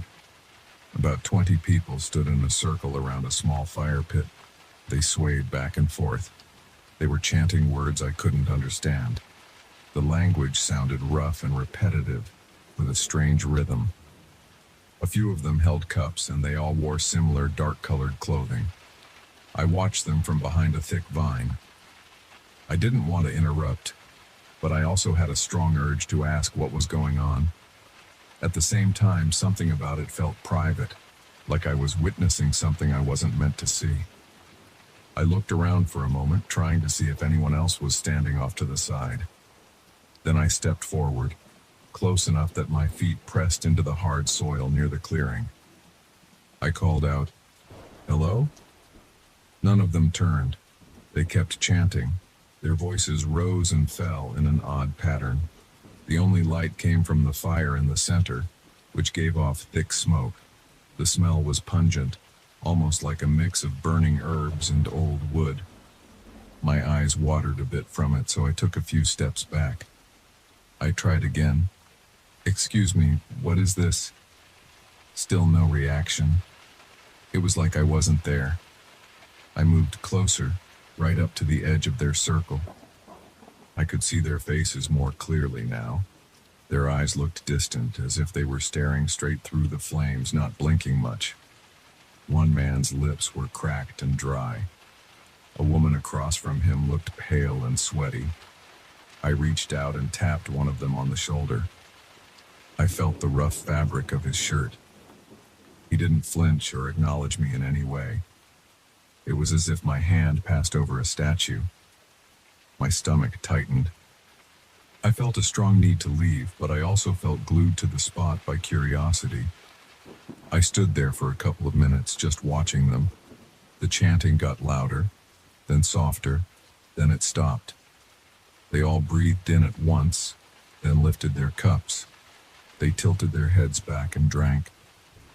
I heard the sound of liquid being swallowed. Then they lowered their cups and took a step back from the fire. For a moment, I thought someone would say something or break the circle, but instead they started dancing in place. They didn't hold hands or form pairs. They just moved their feet in a stomping motion, slow and rhythmic, as if they were pressing grapes underfoot. The air smelled stronger, more like smoke and sweat. My heart pounded. I felt the dryness in my mouth and my hands were clammy. I cleared my throat, hoping that might catch their attention. Nothing changed. The dancers stared at the ground. Their shoes kicked up small clouds of dust. The sky above had turned a deep gray and the first stars were visible. The only light source was that weak, flickering fire. I couldn't figure out why nobody reacted to me. It wasn't like they were ignoring me in a rude way. They acted like I didn't exist at all. I thought about heading back to the building, but something about this bizarre circle made me linger. Eventually, I decided I'd had enough. I turned around and started to make my way back to the winery. As I did, I felt a presence behind me. I turned my head slightly, and I saw them continuing their dancing, but now they were closer together, and their movements looked more frantic. The chanting started again, faster this time, and the words sounded harsher. I picked up my pace. I didn't run, but I walked quickly, stepping over uneven dirt clumps and small rocks. My breathing got heavier, and I felt tension in my shoulders. I just wanted to get to my car and leave. When I reached the building, I went around to the front door. The tasting room lights were still on, but the door was locked. I jiggled the handle and knocked on the glass, but no one answered. I could see inside.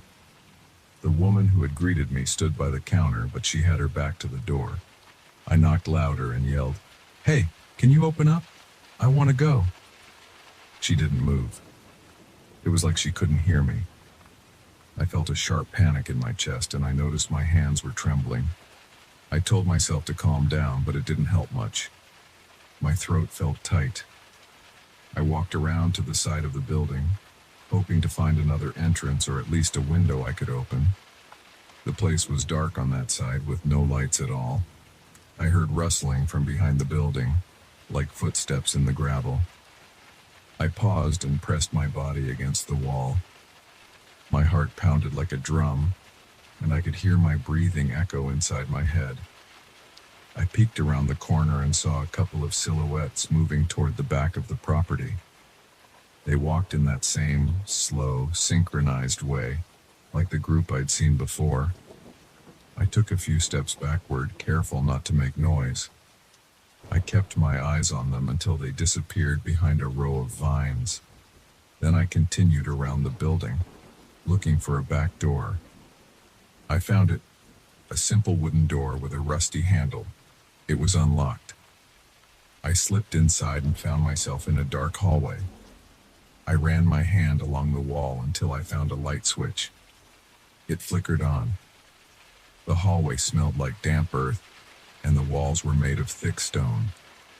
There were several crates stacked on one side, and a few old wine bottles on a rickety shelf. I moved slowly, stepping around the crates. At the end of the hallway, I saw a stairwell leading down.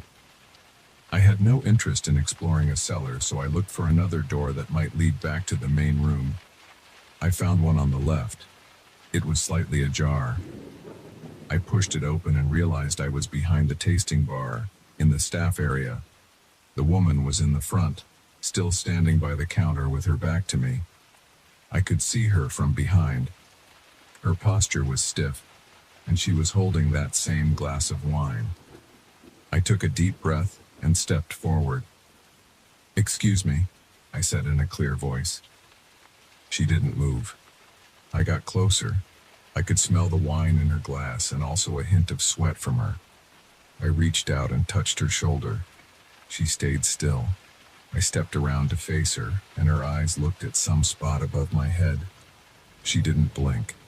Her chest rose and fell with shallow breaths. I waved my hand in front of her face. No reaction. She looked like a living statue. My throat felt dry. I turned away from her. I didn't see anyone else around. I rushed out of the tasting room through the front door. This time it opened when I turned the handle from the inside. The sun had set completely, and the outside was almost pitch black. The only lights came from a few lanterns on the porch. I heard the chanting again, louder, echoing from beyond the vineyard. I sprinted to my car, the gravel crunching under my feet. I fumbled with my keys, my hands shaking. Then I got the key into the door and unlocked it. I jumped in, started the engine, and turned on the headlights. The beams lit up the driveway and part of the dirt path. The chanting grew even louder. I saw a cluster of people in the distance, standing between me and the main road. They were about 30 yards away, forming a line across the exit. I couldn't see their faces clearly, but I knew they were staring at me. I could feel it. My chest felt tight, and sweat trickled down the sides of my face. I gripped the steering wheel and told myself I had no choice but to drive forward. I eased the car into gear and pressed the accelerator. The group did not move. They stood there, chanting in that same odd language. My headlights illuminated their faces. Their expressions were blank, but their mouths moved fast with the words. I pressed down on the horn. It echoed over the property. They stood there without flinching. My heart slammed against my ribs. I worried they might try to surround the car if I got out, so I inched forward. At the last second, they parted, splitting into two groups on either side of the driveway. I drove between them, feeling the bump of the uneven ground under the tires. Nobody reached for the car. Nobody spoke or made any noise besides the chanting. As I passed, I glanced at them out the window. Some looked dirty, with smudges of dirt on their cheeks and foreheads. Others were cleaner, but all of them had that same vacant stare. Their eyes never met mine. The chanting pounded in my ears. Once I was clear, I hit the gas and sped down the driveway. I felt every rock under the car's wheels. My headlights bounced, showing me glimpses of dusty vineyards and gnarled trees. After about a minute, the winery and the people were out of sight. The chanting faded. My chest loosened a bit, but my hand still gripped the wheel like a vice. I made it to the main road, still with no signal on my phone. I decided to keep driving until I found some kind of town or place with lights. About 10 minutes later, I finally saw a small gas station sign glowing in the distance. I pulled in, parked near a pump, and just sat there for a moment, catching my breath. My shirt was damp with sweat, and my stomach felt like it was in knots. The station was closed, but it had bright lights in the lot. I felt safer just being in a lit area. I tried my phone again. A single bar of service appeared. I called a friend and told him I needed to explain something weird, but all I could do at that moment was ask for directions to the nearest motel. I didn't mention the ceremony or the strange people. I didn't even know how to describe it without sounding out of my mind. I drove another half hour to a small roadside motel. I paid for a room, took a shower, and sat on the bed, staring at the ceiling. My body shook from adrenaline, and I couldn't get the chanting out of my head. There was a dull ache in my temples. Every time I closed my eyes, I saw their faces again. I felt like I couldn't fully process what had happened. They acted like I didn't exist right up until I tried to leave. Then they blocked the path, but let me pass when I pushed forward. It was like I was invisible to them, except for that final moment when I needed the exit. I spent the rest of the night with the TV on, flipping channels without watching anything. I just wanted background noise that wasn't chanting, that wasn't dancing feet on dry soil. Eventually, around 4 in the morning, I dozed off for a couple of hours. When I woke, I felt dull and groggy.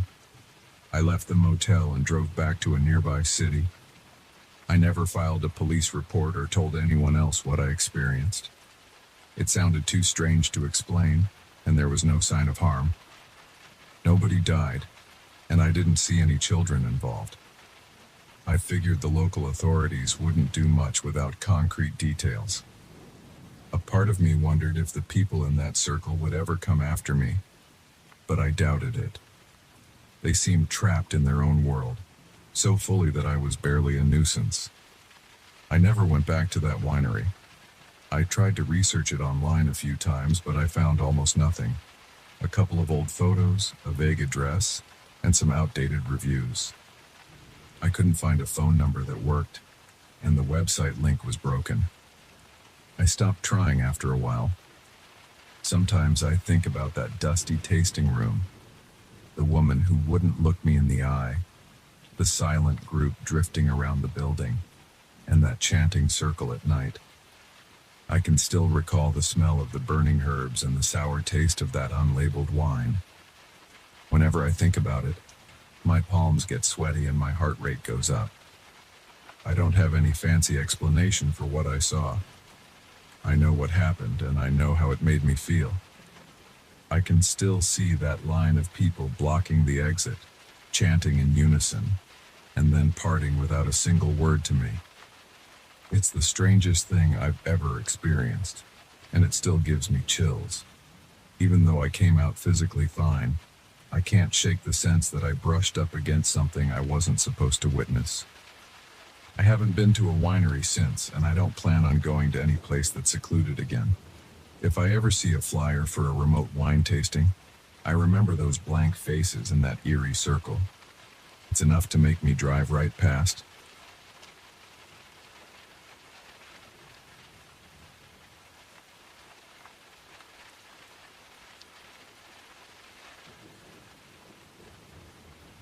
I wasn't planning on seeing anything strange when I left my cabin that morning. I just wanted to walk a trail I'd heard about from a ranger weeks earlier. The ranger mentioned that it wasn't official, but it led through some remote areas where old farmland used to be. He said people sometimes found arrowheads or broken tools. That interested me enough to ignore the usual tourist paths. I drove out before sunrise and parked my truck on the side of a dirt road. The day started cold, so I wore a light jacket and made sure I had enough water and snacks. I felt a little excitement, the kind that comes with exploring somewhere off the map. I followed a narrow track that cut through tall grass and loose rocks. I noticed the lack of footprints, which told me not many people took that route. The trees were mostly pines and oaks, spaced far apart. I heard birds calling in the distance, some crows circling overhead. The ground smelled of damp earth. The air was cool and carried a faint hint of pine resin. At times I heard squirrels chattering. Apart from that, it was quiet. As the sun got higher, I kept looking for signs of old farmland. Maybe a collapsed fence or a patch of turned-over dirt that didn't match the rest. After a couple of hours, I saw broken wooden posts leaning at odd angles. The wood was rotten, but the shape suggested these posts had once been part of a gate or fence. Grass grew around them, tall and dry. Nearby, I noticed tire tracks, but they looked old, barely visible. They might have been from a tractor or maybe an old car. They ended abruptly near a cluster of rocks. I pushed forward. My legs felt strong. I knew I had energy to hike all day if I needed. I stopped to drink some water and ate a granola bar leaning against a tree. The taste of peanut butter felt good after the bland water. I heard a breeze rustle the leaves. My mouth felt dry, and I reminded myself to conserve my water. There was no clear stream around, just some dried creek beds further back. After a while, I spotted something unusual. A small mound of debris that looked like it might have been part of a building. I walked toward it. The ground was uneven, with holes where some animals had dug. I saw bits of rusted metal, a few shattered glass pieces, and rotted beams collapsed into a heap. It took me a moment, but I realized this might have been a barn or storage shed. The beams were thick, and the broken metal could have been pieces of farm equipment. I stepped around carefully, not wanting to cut myself or break an ankle in a hidden ditch. The place was silent except for the occasional breeze. Then I noticed something farther ahead, a larger structure with a partially collapsed roof. I couldn't see it fully from where I stood. I walked on, minding my footing. The building came into view. It looked like a farmhouse, old and ruined. Part of the roof was caved in. Most of the windows had no glass. The door was hanging off its hinges, leaning inward. The walls had peeled paint and large cracks. I walked around it, looking for anything recognizable. The front porch was sagging. A torn screen door lay flat on the warped boards. The place felt forgotten, like nobody had touched it in decades. I wondered who had owned it, why they left, and how long it had been sitting here. I didn't see any clear path for vehicles, just that faint fence line from earlier and the scattered debris. I stepped onto the porch, testing each board before shifting my weight. The wood creaked under me. My heart sped up a little because I wasn't sure if the porch would hold me. Inside, The air smelled stale and dusty. The floor was covered in debris, fallen plaster, broken furniture, and dead leaves. A shattered table leaned against a wall with stains that looked like mold. I saw a few holes in the walls, possibly from animals. A ripped curtain hung from a bent rod near a window that faced the fields.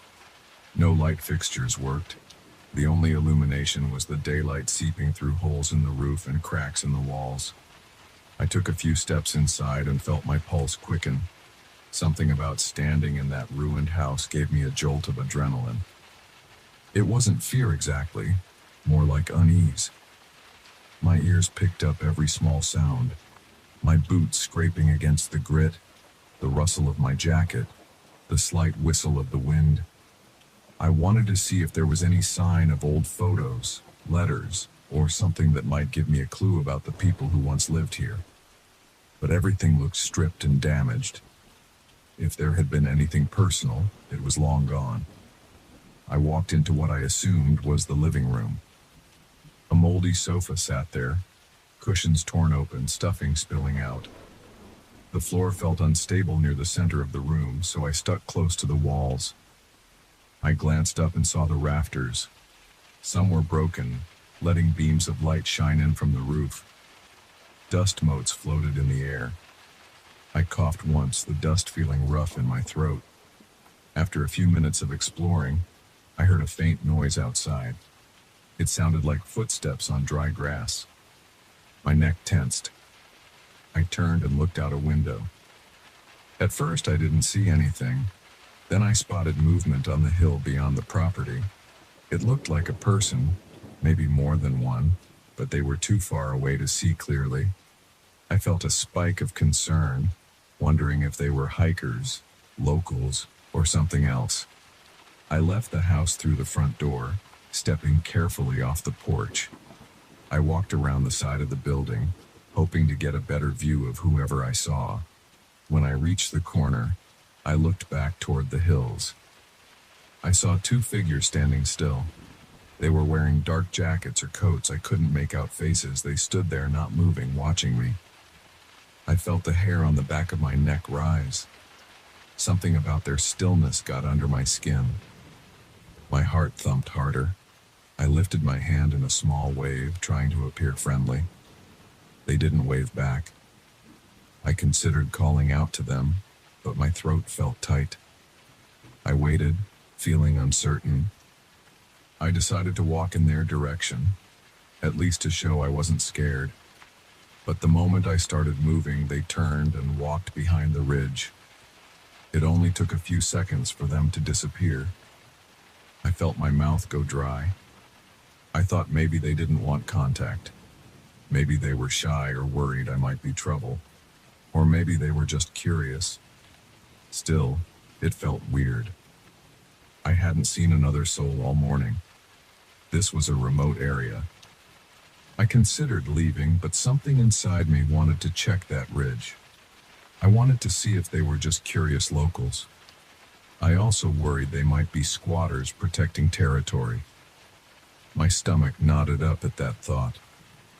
I didn't want any conflict, but my curiosity was stronger than my caution. I decided to head up the hill. I tucked my jacket closer, adjusted my backpack, and walked through the tall grass. The ground sloped, and I had to pick my steps carefully. Small rocks slid under my boots. The wind felt stronger up here. It whipped through the grass, making a shushing sound. My heartbeat pounded in my ears. My mind kept replaying the image of those figures standing so still, just watching. When I reached the top of the ridge, I found no one. I looked around, expecting to see them heading off in the distance, but there was nothing but rolling hills and patches of trees. I tried to spot footprints. The grass was tall, so it was hard to see anything. I paused, turning in all directions. Nobody was there. My arms tingled with nervous energy. That feeling of being watched crept up on me. I scanned the area one more time. Still nothing. I decided to head back to the farmhouse. I didn't want to wander too far without knowing who these people were or what their intentions might be. As I walked back down, I kept checking over my shoulder. The farmhouse came into view, looking even more run down from this vantage. I noticed the collapsed roof section more clearly. The sun was higher now. The temperature had warmed up, but I still felt a chill under my skin.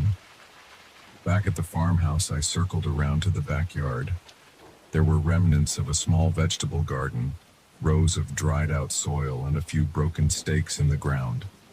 A rusted watering can lay on its side. Behind that, I noticed another building, smaller, possibly a tool shed. It was missing a door and the walls were partially caved in. Inside, I saw a few rusted tools, a broken ladder, and a spider web of cracks in the wooden walls. The sky was clear, bright blue. I heard a faint buzzing of insects. Otherwise, it felt too still. My senses were on high alert. My skin felt prickly. My stomach twisted and I kept swallowing the dryness in my mouth. I decided I wanted to check the farmhouse a bit more, maybe go upstairs if it was possible. If I found nothing else of interest, I'd head back to my truck. I re-entered the house through the side door, which was missing most of its lower panel. The hinges screeched as I nudged it. The interior hallway was dark. I used the light from the open door behind me to guide my steps. The floor was littered with debris, broken plaster, rotted wood, and pieces of old wallpaper. I kept one hand on the wall to steady myself. The wall felt damp and cold. Toward the end of the hall, I saw stairs leading up. The banister was broken in places. Each step creaked loudly. I tested them carefully with my foot before placing my weight. My breath quickened and I felt sweat forming on my forehead even though it wasn't that warm inside. I made my way up slowly. The second floor was smaller than I expected, maybe just 2 bedrooms and a tiny bathroom. The hallway upstairs had a small window with cracked glass. Light came in at a sharp angle. The first door on my left led to a bedroom with a collapsed ceiling. Part of the roof had caved in, letting in a lot of light and some scattered debris. I saw a rusted bed frame with no mattress. The floor around it was covered in old leaves, twigs, and bits of broken shingles. There was a stale odor of mold and damp wood. As I stepped in, I looked around for anything interesting, maybe an old trunk or a closet. I found a closet door hanging crooked on its hinges. It was empty inside, just more debris. The second bedroom was in better shape, though still trashed. The walls had large cracks and the floor was covered in dust. A broken dresser stood against one wall, its drawers missing.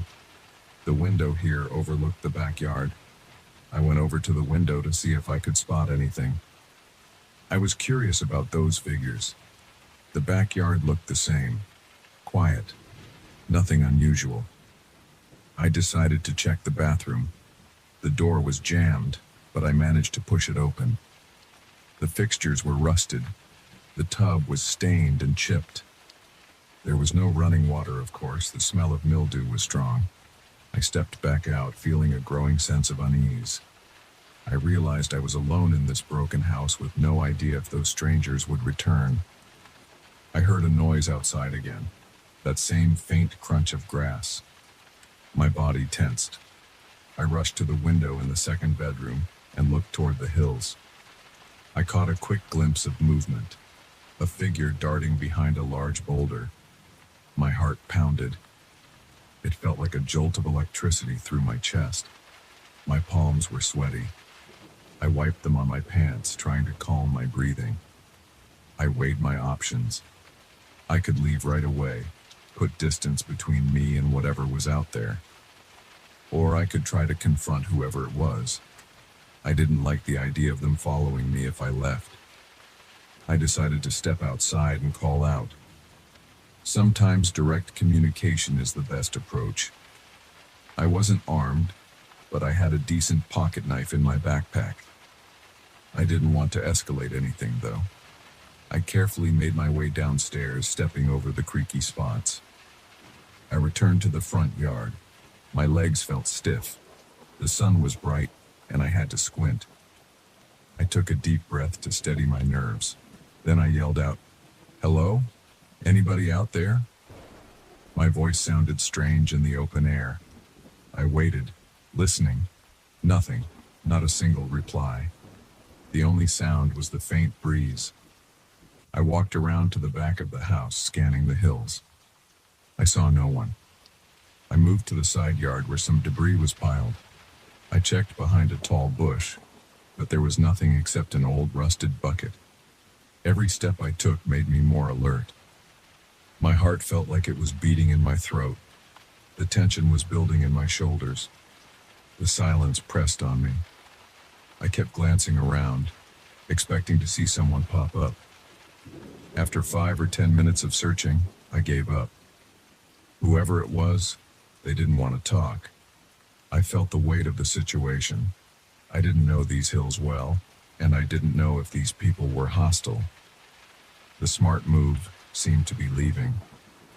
I gathered my courage, walked back to the front of the house, and headed toward the spot where I initially entered the property. As I crossed the field, I felt like I was being watched.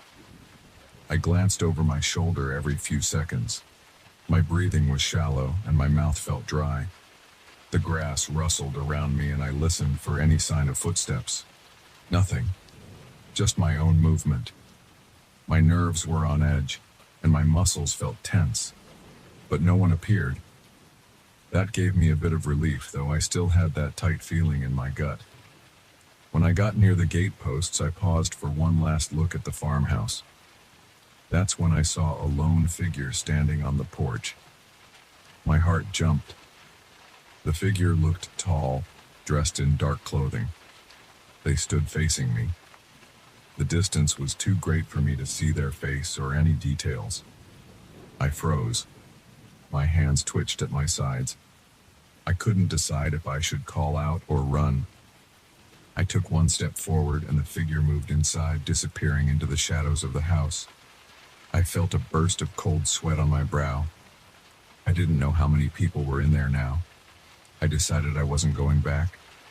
I took a few more steps toward the posts, then forced myself to turn away.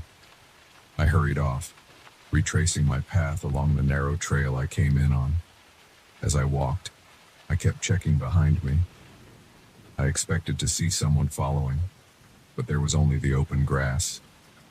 My pace got faster, and my breathing stayed shallow. I forced myself to slow down whenever I stumbled on loose stones. I didn't want to twist an ankle in my rush. My body felt wired, like every nerve was on alert. My hands felt clammy. The crunch of my boots on gravel sounded too loud. Eventually, I reached the area where my truck was parked. The sight of it gave me a flood of relief. I looked around carefully, making sure no one was lurking in the bushes or behind the trees. I still saw nothing. The day was quiet again, almost too peaceful for what I had just experienced. I got into my truck, locked the doors, and took a moment to calm myself. My thoughts raced, replaying the images, the two figures on the hill, the person on the porch, the sense of being followed. My chest felt tight. I started the engine, my hands trembling slightly on the steering wheel. The truck rumbled to life, and I pulled onto the dirt road, heading away from that place. I glanced in the rearview mirror several times, half expecting to see a dark shape behind me. All I saw was dust and the empty road.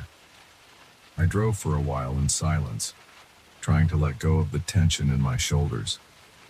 I passed the spot where the official hiking trails began, where I had once considered taking a different route. Part of me wished I had stuck to the well-traveled paths. Yet another part of me felt drawn to find out more, though I wasn't about to turn back. Once I was far enough away, I pulled over to the side of the road, took a long drink of water, and tried to compose myself. My hands were still unsteady. My forehead felt damp. The air smelled of dust and dry grass. But I was away from that remote farmland. I told myself I'd done the right thing by leaving. I didn't have a good reason to stick around and risk a confrontation. If those people wanted their privacy, they had it. I considered the possibility of coming back with another person or letting the ranger know what I found. But in that moment, I just wanted to get home. The memory of those silent figures gave me an uneasy feeling. I had no proof they meant any harm. They never attacked me or even approached me, but their behavior was so strange, and that silent watching was enough to rattle me. I continued driving, focusing on the road. Once I reached a paved highway, I could finally breathe a bit more easily. The rest of the trip was quiet. I replayed everything in my head, from finding the farmhouse to seeing those silhouettes on the hill.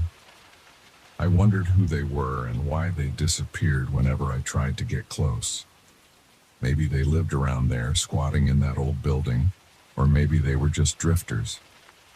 Either way, I didn't like how it all felt.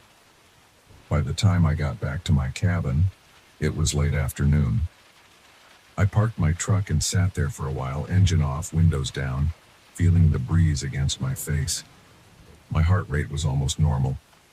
My shirt clung to my back with sweat.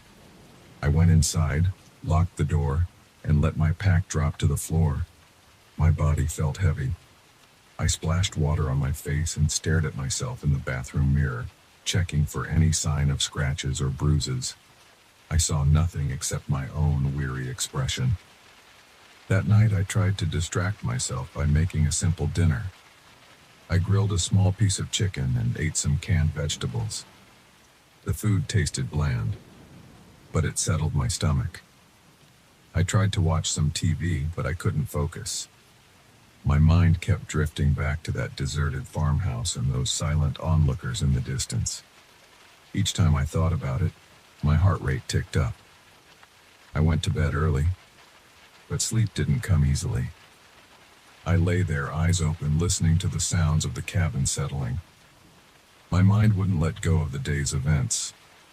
I felt a mix of relief at being safe and an odd pull to find out more. But I knew I wasn't going back anytime soon. Eventually, I drifted off into a restless sleep. Since then, I haven't returned to that trail. Part of me wants to forget it altogether, pretend it was a bizarre fluke or my imagination. But I can't deny that I saw those people, and I can't ignore how real my fear felt when they vanished. I still wonder who they were and what they were doing in that ruined farmhouse. I have no answers, just the uneasy memory of a silent standoff in the hills. For now, I've chosen to stick to the more familiar trails. I haven't mentioned this to many people, just a couple of friends who shrugged it off. They told me maybe it was just other explorers, or maybe I got spooked by nothing. I doubt that, though. I know what I felt out there. I've never quite shaken the sensation that there was something off about that place. But life goes on. I keep telling myself I was lucky there was no confrontation. No one got hurt. Nothing happened, really, except that I saw people who didn't want to be seen. That's the whole story. I found a farmhouse in ruins, saw figures on the hills, tried to approach, and they disappeared. It still gets under my skin. I can't put my finger on why, but it does. Sometimes I think about going back with a friend just to prove to myself there's nothing weird about it. Then I remember that moment I saw the figure on the porch. My chest tightens every time. So for now, I'm content to leave it alone. Maybe one day I'll work up the nerve to return, but it won't be anytime soon. Until then, that forgotten place stays in my mind. A memory of silent watchers and a ruined farm that I can't quite shake.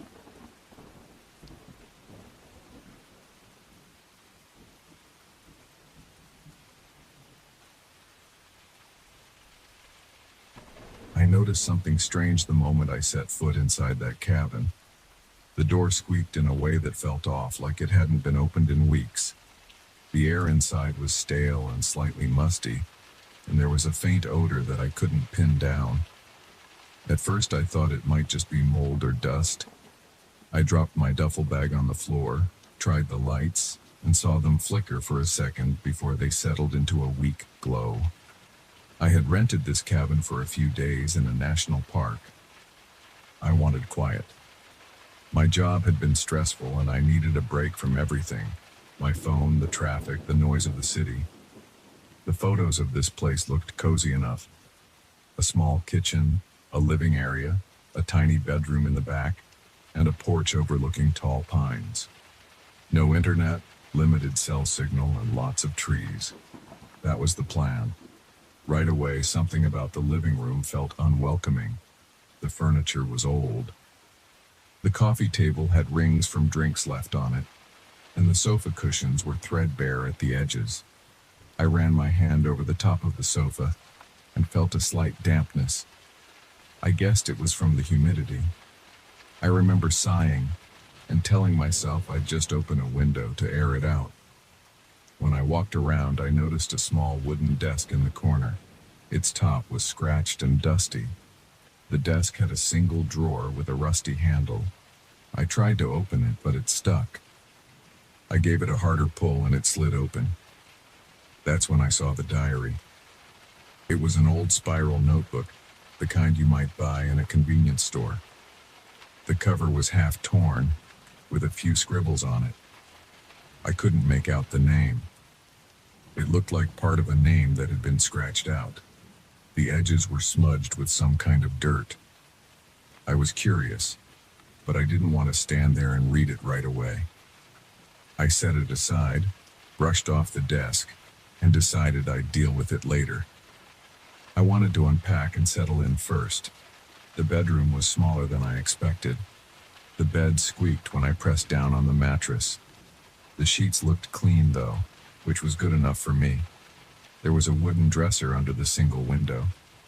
Outside that window, I could see tall pines swaying a bit in the breeze. The sky was cloudy, and it looked like it might rain soon. I remember feeling a chill in the air, so I put on a thin jacket before I walked back to the desk.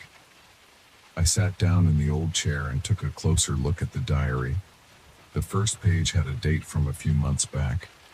The handwriting was sloppy, but I could read most of it. It said something like, "I can't sleep again. I keep hearing something outside. I thought it was raccoons, but it sounds bigger. Last night I heard footsteps on the porch." That was all for the first entry. I flipped a few pages. The next entries were short, describing nights of hearing sounds in the woods. Branches snapping, leaves rustling, things like that. Then it got weirder. One entry mentioned scratching noises on the outside walls. Another entry described seeing movement in the trees around dusk. There were fewer details than I would have liked, but it sounded like the writer was scared. I felt uneasy reading this. I chalked it up to an overactive imagination, or maybe someone who was freaked out by wildlife. But the more I read, the more I got this knot in my stomach. The writer said they woke up one night and saw a shadow pass by the bedroom window. They claimed it moved like a person, but it didn't have any distinct shape. I remember looking over my shoulder after reading that. The cabin felt quiet. My ears rang a bit from the silence. I knew it was just me psyching myself out, so I shut the diary and decided I'd make something to eat. There was a small kitchen area with a mini fridge and an old microwave. The fridge made a buzzing sound, which was strangely comforting because it reminded me of normal life. I heated a cup of instant noodles and sat at the small table in the kitchen. There was only one chair, which felt lonely. As I ate, the wind outside picked up and I could hear the branches tapping against the roof. At first it sounded like a gentle patter, but then it got louder, almost like someone was drumming their fingertips on the ceiling. It made me look up, but I saw nothing. Just a plain ceiling with a single exposed bulb. After dinner, I cleaned up and returned to the living room. The only source of entertainment was a small TV that looked like it was from the early 90s. I tried turning it on, but nothing happened. No signal, no static. It was just a blank screen. So I had no choice but to either read a book I brought or flip through the diary. I decided to keep reading. The diary entries became more frantic. The writer talked about hearing whispers outside. They claimed they saw a figure near the tree line wearing dark clothing, moving slowly through the woods. One entry said, "I know I'm not alone here. I see it every night. Sometimes it stands near the window and looks at me." That made my skin crawl. I felt my heart pound a bit harder, and I kept glancing at the front windows. By the time I finished half the diary, it was getting late. I was tired, and I didn't want to freak myself out more. I went to the bedroom, changed into more comfortable clothes, and got under the covers. The bed still squeaked with every movement, which was annoying. I turned off the small lamp and tried to sleep. I couldn't. I heard the branches scraping the cabin outside. The wind was howling a bit.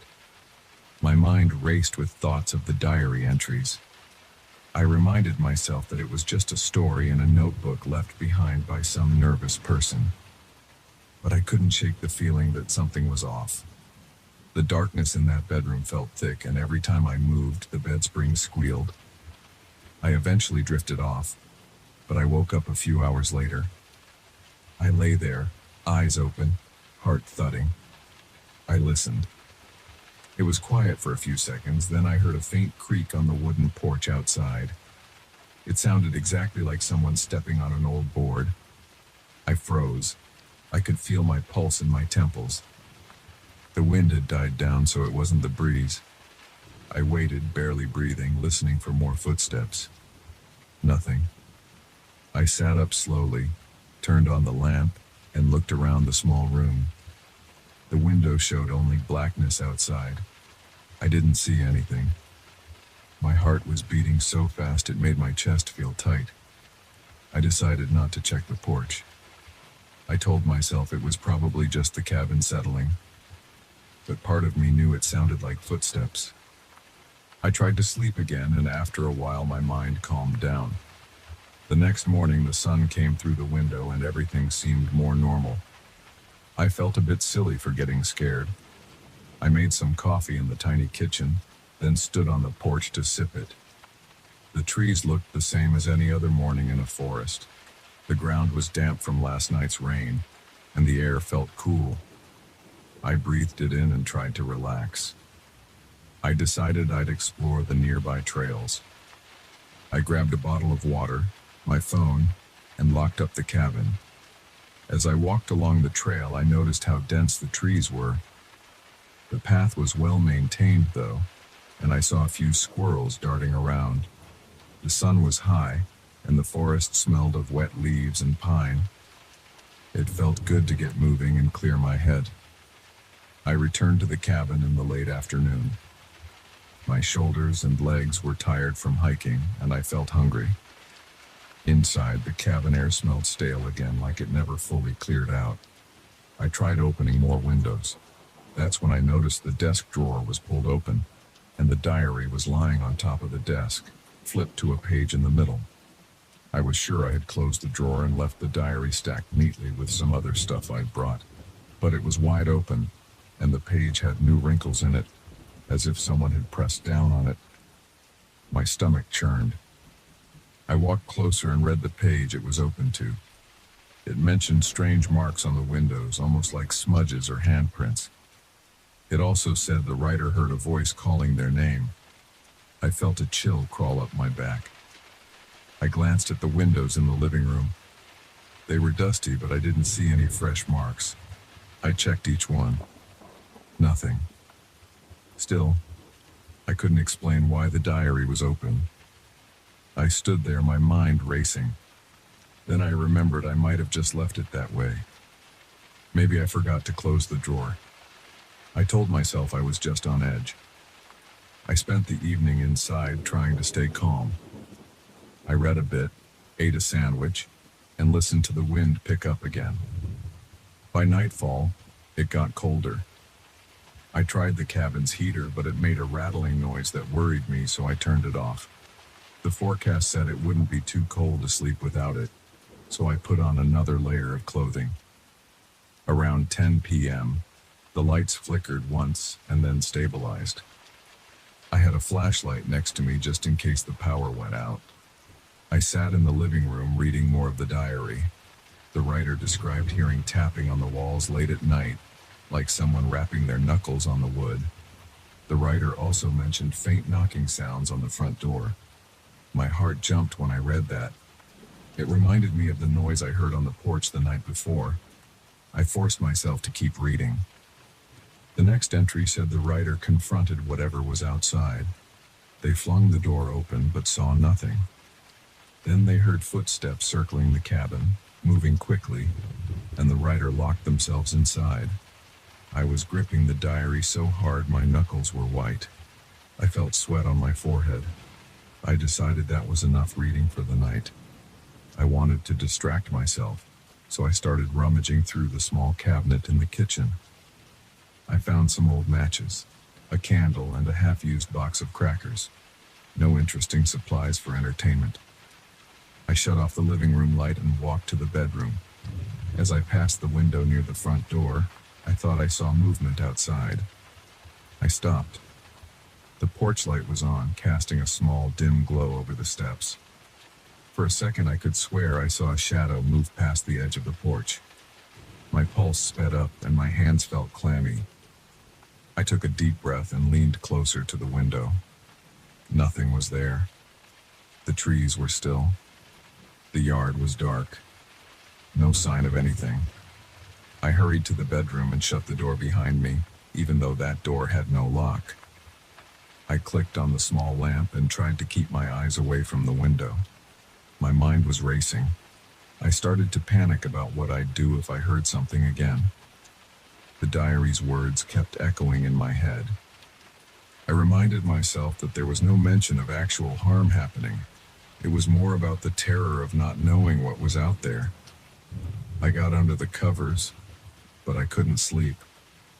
My thoughts kept jumping to every noise. Then I heard a creak outside, like the one from the night before. My heart hammered. I stared at the bedroom door, waiting. Another creak. It sounded closer. I told myself to ignore it, but my body felt tense, and I was breathing faster. I reached for my phone to check if I had a signal. Barely one bar. I felt a sudden urge to call someone, but I knew it wouldn't go through reliably. Plus, what would I say? I'm hearing noises in the woods? That didn't seem like an emergency. I stayed there, eyes on the door, listening. The noise stopped. I waited for another few minutes, but it didn't continue. Finally, I turned off the light, sank back into the pillow, and waited for sleep. After a long while, I guess I drifted off. I woke up early. Sunlight was coming through the curtains. I felt relieved. I hopped out of bed, pulled on my boots, and stepped outside to check the porch. The old boards creaked under my weight. I saw nothing unusual, just damp leaves and some pine needles. No footprints, no marks, no signs of anyone else. I decided to spend most of the day out of the cabin. I drove into the nearest town to buy some food and clear my head. In the car, I felt safer. The road was empty, winding around dense forest. By the time I got to the small grocery store, the sky was clear and bright. I bought enough supplies for the rest of my stay, thinking I'd tough it out. When I came back to the cabin, it was late afternoon. I parked, walked up the porch, and noticed the door was slightly ajar. I always locked it. My stomach flipped. I pushed the door open. The living room looked the same at first glance, but the desk drawer was pulled out again, and the diary was on the floor. It was open, pages bent against the floorboards. My hands shook as I picked it up. I saw new writing scrawled on the margin of one page. It said, "Stop reading." It wasn't there before. The handwriting was the same style as the rest of the diary. My heart pounded so hard I felt lightheaded. I knew I didn't write that. Nobody else should have been here. I set the diary on the desk, took a few steps back, and scanned the room. Everything else seemed untouched. My bag was still in the corner. The small kitchen looked the same, minus a slight shift in the position of the single chair. I started breathing heavily, trying to think of a rational explanation. Maybe the caretaker came by and left a note, but why use the diary? And why say, stop reading? I considered leaving right then, but part of me felt like I needed to stick it out, maybe confront whatever was happening. I was also curious, so I put my groceries away, double-checked the windows, and locked the door again. I even dragged a small chair under the doorknob to block it, in case someone tried to push it open. The evening wore on, and I kept glancing at the diary. I was afraid to read more. That note kept echoing in my mind. I tried to watch the sunset from the porch, thinking maybe the fresh air would calm me down. The forest got dark slowly, the orange light fading between the trees. Eventually, I went back inside. I sat at the desk, turned on the lamp, and opened the diary again. I skimmed through the next pages. The writer described hearing heavy breathing right outside the bedroom window at night. They said they felt like they were being watched constantly. One of the last entries said, "I can't leave, it won't let me. It's here night after night. It knows I'm afraid." My entire body tensed. The hair on my arm stood up. That was the last written entry. But there was one blank page after it. Then a final page with those 3 words, "Stop reading." I shut the diary, feeling a wave of dread. Then I heard it. A knock on the front door. 3 slow, heavy knocks. My heart slammed against my chest. I stood up so fast I almost knocked over the desk chair. The room was quiet again. I stared at the door. My hands were shaking. Another knock. My throat went dry. I couldn't speak. I just stared at the door, half expecting it to burst open, but it stayed closed. I moved closer, one step at a time, my feet feeling like bricks. The knocks came again, slow and steady. I flicked on the porch light from the switch by the door. Through the small window in the door, I saw nothing but the porch. No figure, no shadow. I told myself to stay calm, but I was breathing hard. I decided to speak. "Hello? Who's there?" My voice sounded shaky. Silence. I took a moment, then carefully unblocked the door by moving the chair. I had no weapon, but I felt I had to see what was out there. When I opened the door, the porch was empty. The forest beyond was dark. The wind made the branches sway, creating faint rustling sounds. I stepped onto the porch, my heart pounding in my ears. I looked around. Nobody stood on the porch or near the stairs. No movement except the trees. I backed inside and shut the door. I locked it again, then leaned against it, trying to steady my breathing. My body felt tense and my mind was racing. I had no explanation for what was happening. I thought about the diary's warnings. I thought about leaving right away, but I was too shaken to drive at night on those winding roads. I also felt like if I ran, I'd just be giving in to whatever was messing with me. I turned off the lamp in the living room and sat in the dark for a while, listening for more sounds. The only things I heard were my own breathing and the occasional crack of the wood as the cabin settled. Eventually, I went to the bedroom, leaving the lights on in the hallway. I locked the bedroom door, even though I knew that wouldn't help much if someone really wanted in. I stayed awake, sitting on the bed, staring at the door. The cabin was silent except for the faint hum of the refrigerator in the kitchen. My thoughts were scattered. I pictured the previous occupant writing those entries, hearing the same noises, seeing the same weird signs. I wondered if they ever left. There was no mention of them leaving or anything else. Just that last warning to stop reading. At some point in the early morning, I must have dozed off. When I opened my eyes, it was dawn. I felt stiff from sitting against the headboard all night. I walked into the living room and saw the diary lying on the desk. It was closed with no new messages. The front door was still locked. No sign of forced entry. I packed my things as fast as I could. I was done. My body felt shaky, and my nerves were frayed. I left the diary right where I found it, on the desk, in the same drawer. I didn't want to take it or destroy it. I just wanted to get away from that place. Before leaving, I stood on the porch for a moment, taking in the stillness of the morning. The forest looked calm, as if none of those events had happened, but I felt that lingering sense of being watched. I walked to my car, threw my bag in the back seat, started the engine, and drove off. I didn't look back. That's everything that happened. I still can't explain it. I tried to convince myself it was just my imagination or maybe a prank. But the diary, the knocks on the door, the open drawer, and that warning scrawled in the margin, those things keep me up at night. I still feel like whatever was in those woods followed the same pattern described on those pages. And for the few nights I stayed there, those entries became my reality. I never saw a face, never found a person, and nothing physically harmed me. But the fear was real, and it sticks with me even now. I have no plans to go back.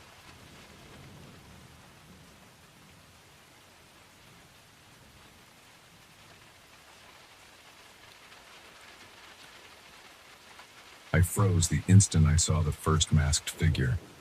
I was out on my usual night run, cutting through a narrow dirt trail behind my neighborhood. I liked running after dinner because the sidewalks were empty and the air felt cooler. That night the temperature was fine and the wind was calm. The moon was out, but not too bright. My legs felt strong, and my breathing was steady. I expected a normal run. I had no idea what I was about to see. I started at the corner of my street and followed the path that led past a few quiet houses, then curved into a patch of trees. I could hear my own footsteps on the pavement before I reached the dirt. There were a few streetlights at the entrance to the trail, but once I was in deeper, I relied on a small flashlight I carry for late-night runs. I don't like stumbling over roots or rocks, so I kept the light on and aimed at the ground ahead of me. After about 10 minutes, I heard a rustling sound in the brush. I assumed it was a raccoon or a stray cat, so I didn't slow down. But then I heard another noise. It sounded like branches snapping under someone's foot. I glanced to my left, thinking maybe someone else was out for a walk. I saw nothing. I kept running. I moved farther down the path, feeling my heart rate climb. Not from exhaustion, but from nerves. The trail isn't usually busy at night, and I began to feel uneasy. My flashlight beam caught something on a tree trunk. It looked like a strange mark. A symbol, maybe. It wasn't just a random scratch or a piece of graffiti. It looked deliberate. I took a quick look while I kept moving. It was shaped like two concentric circles with a single line crossing them, carved deep into the bark. My stomach tightened, and I felt the hairs on my arms rise. I tried to ignore it and kept going. A few seconds later, I saw another mark on a tree on my right. Same symbol, same careful carving. My mouth went dry. I wasn't sure why it bothered me so much, but it gave me a bad feeling. I kept jogging, telling myself these were just teenagers messing around. But then I felt like I was being watched. I can't explain it in detail. It was just a heavy sense that eyes were on me. I pointed my flashlight to the side again, scanning the trees. That's when I saw the first masked figure. He was standing by a thick tree trunk, maybe 20 feet away. He was tall, wearing some kind of dark hood or cloak. I couldn't see his face. The mask looked pale in the flashlight beam. It wasn't a mask with a design. It just looked like a blank white face, maybe plastic or porcelain. He didn't move. He just watched me. I stumbled over my own feet and almost fell. My pulse raced and my chest felt tight. I slowed down out of pure shock, but I didn't stop. My thoughts jumbled. I wanted to say something, but my throat closed up. Instead, I just kept running, picking up speed. My mind was screaming, telling me to get out of there. As I rounded a bend, I caught sight of another symbol carved into a tree, and then I saw another masked figure. This one was on the opposite side of the path, half hidden behind a cluster of bushes. I just saw the mask, that pale oval shape staring in my direction. My legs felt weak, but I pushed harder. I kept going, flashlight bobbing. My breath came out fast and shallow. The sound of my running shoes hitting the dirt got louder in my own ears, like my body was on high alert. I didn't hear any chase. No footsteps behind me. No frantic movement in the bushes. But I saw more of those symbols. They appeared on 3 more tree trunks, spaced out along the path. Each time I spotted one, I saw a figure nearby, partially hidden, with that same pale mask. They never approached me. They never called out. They just stood there watching. By the time I reached the end of the trail, my shirt was damp with sweat and my breathing was ragged. There's a short slope that leads back up to the suburban street, right at the edge of our neighborhood. When I got there, I paused for half a second and glanced back. My flashlight swept across the trees. I didn't see anyone, but my stomach churned like I was going to be sick. I turned off the flashlight because the streetlights in the neighborhood gave me enough light. I kept jogging until I reached my block. My house is in the middle of the street, a small 1-story place with a simple porch and a single-car driveway. I sprinted the last stretch, feeling relief as I saw the glow of my porch light. I ran up the steps, unlocked the door, and got inside as fast as possible. My lungs burned and my chest felt heavy. My hands shook. I locked the door right away, sliding the deadbolt and the chain. Then I stood there in the entryway, panting, listening, expecting something to happen. The house was quiet. The clock in the living room ticked. I tried to calm down, leaning against the wall, wiping my forehead with the back of my hand. My mouth was still dry, and my legs felt weak. I kept replaying the sight of those masks in my head, those eyes behind them, that motionless stance. My heart pounded so hard it made my chest hurt. I stepped into the living room and looked out the front window, parting the curtains a little. My porch light illuminated the front yard, the sidewalk, and part of the street. At first, I saw nothing. Then I noticed a figure standing across the street, near a large tree on my neighbor's lawn. Another mask. It looked exactly the same as the ones in the woods. My gut twisted. I tried to swallow, but my throat felt tight.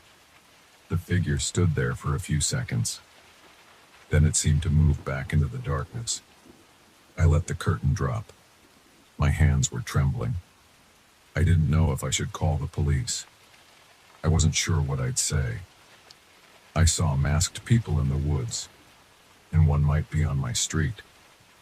It felt like I was losing my mind, but I knew I had seen something real. My heart wouldn't slow down.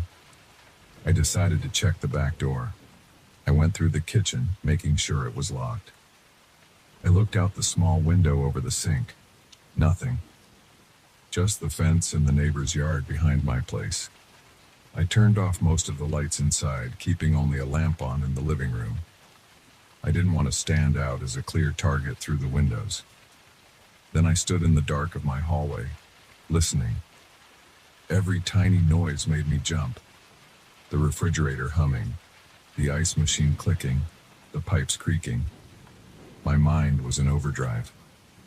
Eventually, I forced myself to sit on the couch. I tried to think if I'd offended anyone, or if I'd done something that would cause a group of people to harass me like this. But nothing came to mind. My life is pretty ordinary. I go to work, come home, run in the evenings, watch TV, and repeat. I don't have enemies. I don't have some big secret. So who the hell were these people?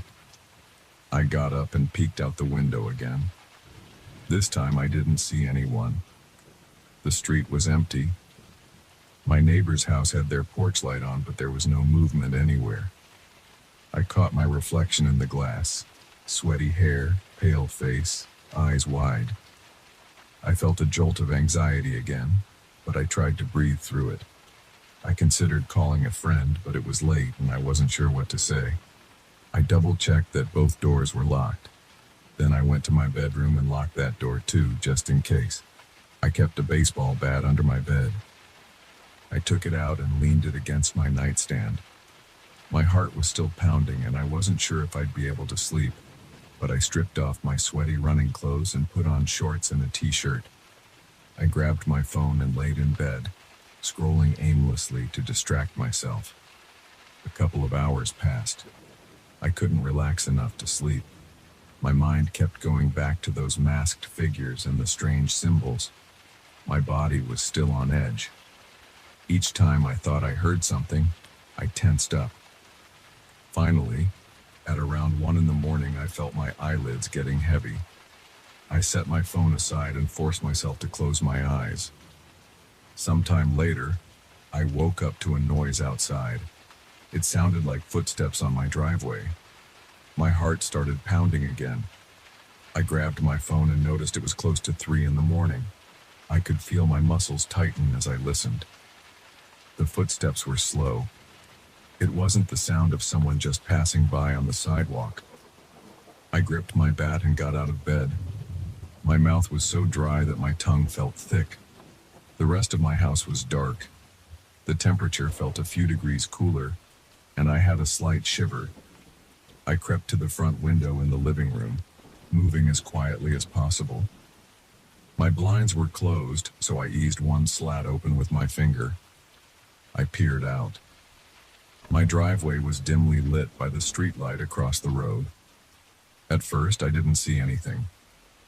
Then I noticed movement on the sidewalk near my mailbox. Another masked figure. This one wore a hood, just like the first one I saw in the woods. The white mask glowed faintly under the streetlight. He was looking at my house. I felt the urge to flick on the porch light and yell, but something told me that might not help. I stayed quiet, breath shallow. My forehead felt slick with cold sweat. He took a step forward, then stopped. He lifted his head slightly like he was scanning the front of my house. My heart hammered so loud that I thought he might hear it. After a few seconds, he backed away and vanished into the shadows beyond the streetlight's reach. My knees felt weak, and I almost dropped the bat. I forced myself to stand still for another moment. I didn't want to open the door or chase him off. That seemed stupid. What if there were more of them? My mind raced with questions. I felt a wave of nausea. Then I realized I couldn't just stand there. I had to do something. I reached for my phone, thinking maybe I should call the cops. But then I hesitated. I wasn't sure if they would believe me. I could only say I saw suspicious people in masks. Is that enough? What if they're gone by the time a patrol car comes? I paced around my living room, gripping the bat. My hands felt clammy on the handle. My stomach was in knots. Every few minutes, I'd go back to the window, lift a slat, and check outside. I didn't see anyone anymore, but that didn't make me feel better. I felt watched. Around 4 in the morning, I heard another noise. This one came from the backyard. The fence squeaked a little when someone pushed on it. I froze, breathing hard. I turned off the lamp so I was in total darkness. I crept to the kitchen and peered out the window over the sink.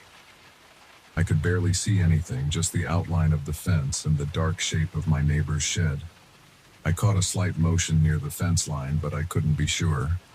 I waited, my eyes straining. Suddenly, a face in a white mask appeared right in my line of sight. It was so close to the window that I jumped back and almost knocked over a chair. My heart hammered.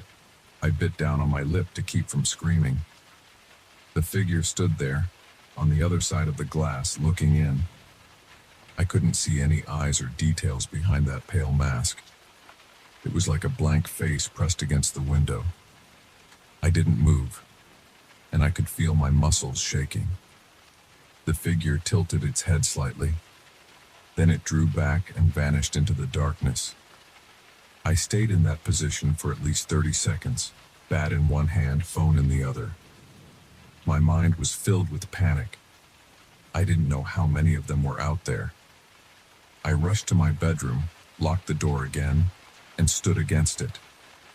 My hands were trembling so much I could hardly type, but I forced myself to dial 911. The operator's voice was calm. I tried to explain what was happening without sounding crazy. I said there were people in masks lurking around my property, looking in my windows. She told me to stay on the line, keep my doors locked, and wait for officers to arrive. I told her my address, and she said someone was on the way. I thanked her, hung up, and gripped my bat. I waited in the dark, leaning against my bedroom door, listening for sirens. I felt like time had slowed down. My heart was racing.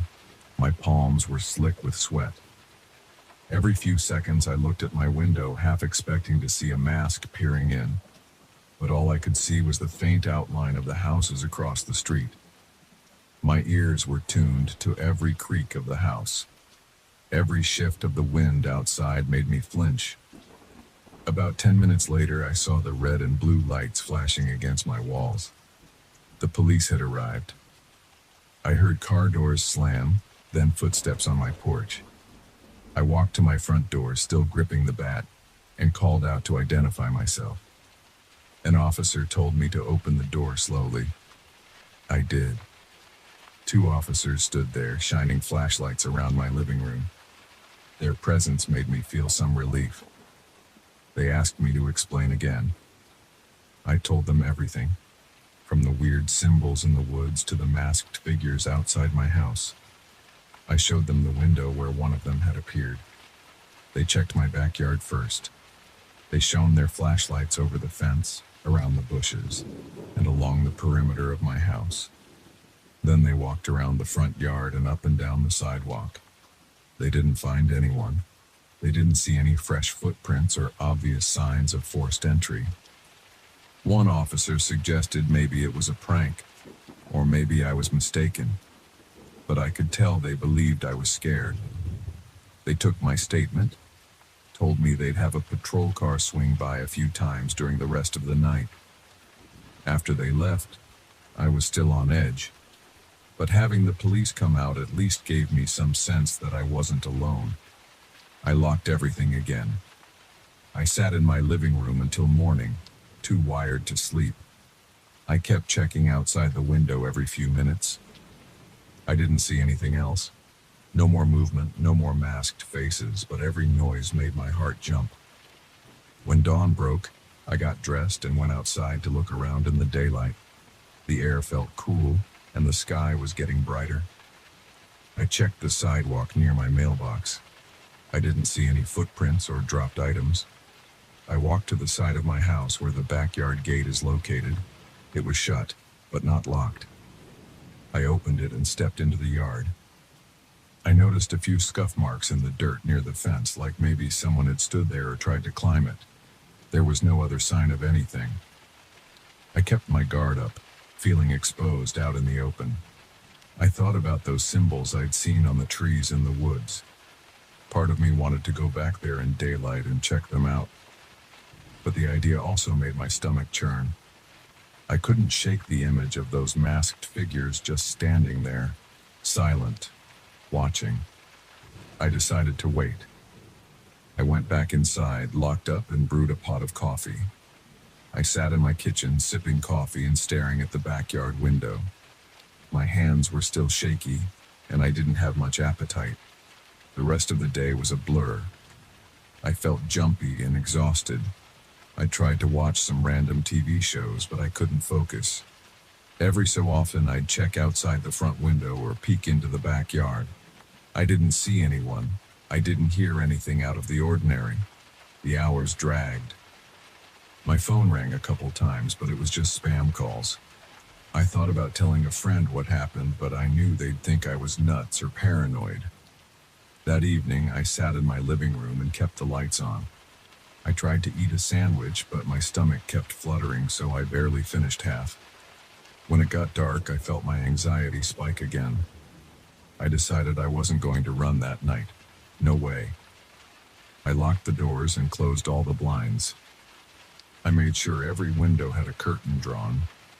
Then I sat on my couch with the TV on low volume, just enough to distract me.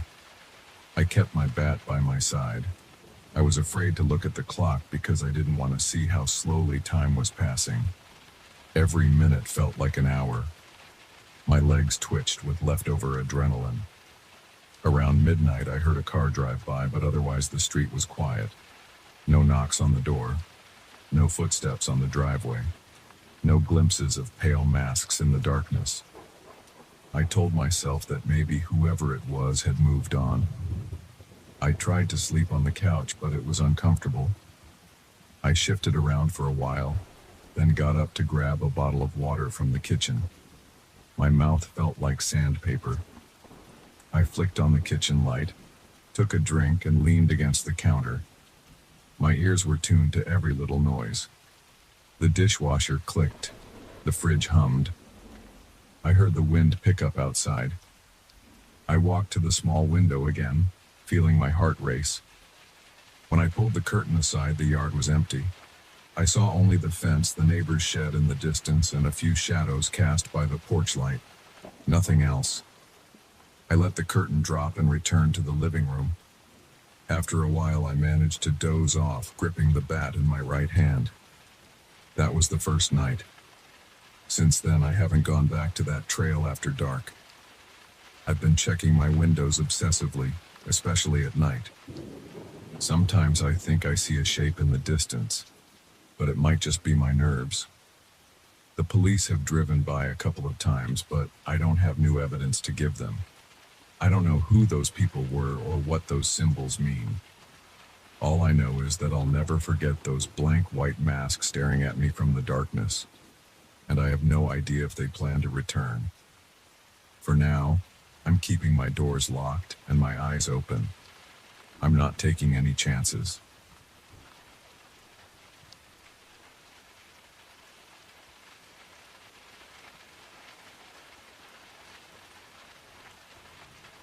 I pulled into the empty parking lot around 10:01 p.m.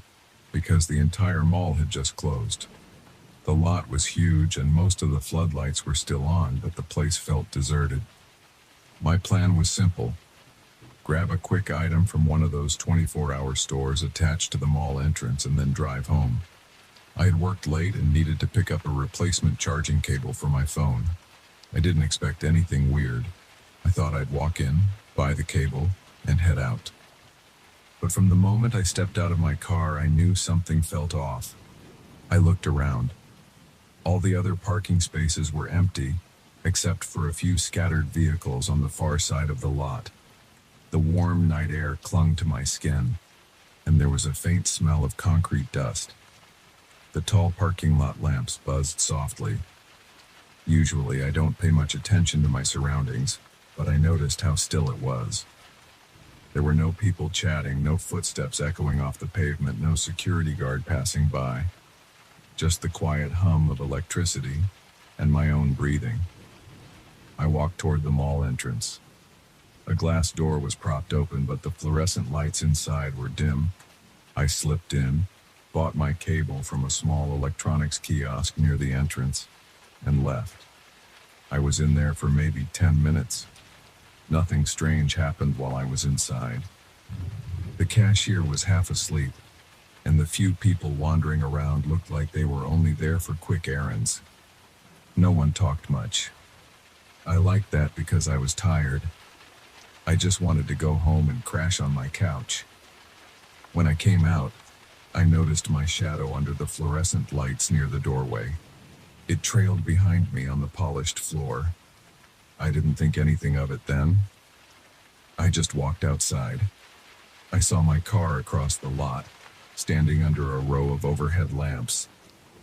The corner of the lot was darker because some of those lamps were burnt out. Everything was bathed in yellowish light, except for that shadowy area near the edge. As I approached my car, I caught sight of my own shadow stretching out in front of me on the pavement. It looked normal at first. Then I moved my right arm to scratch the back of my neck, but my shadow's arm didn't move in sync. I stopped walking. My breath caught in my throat.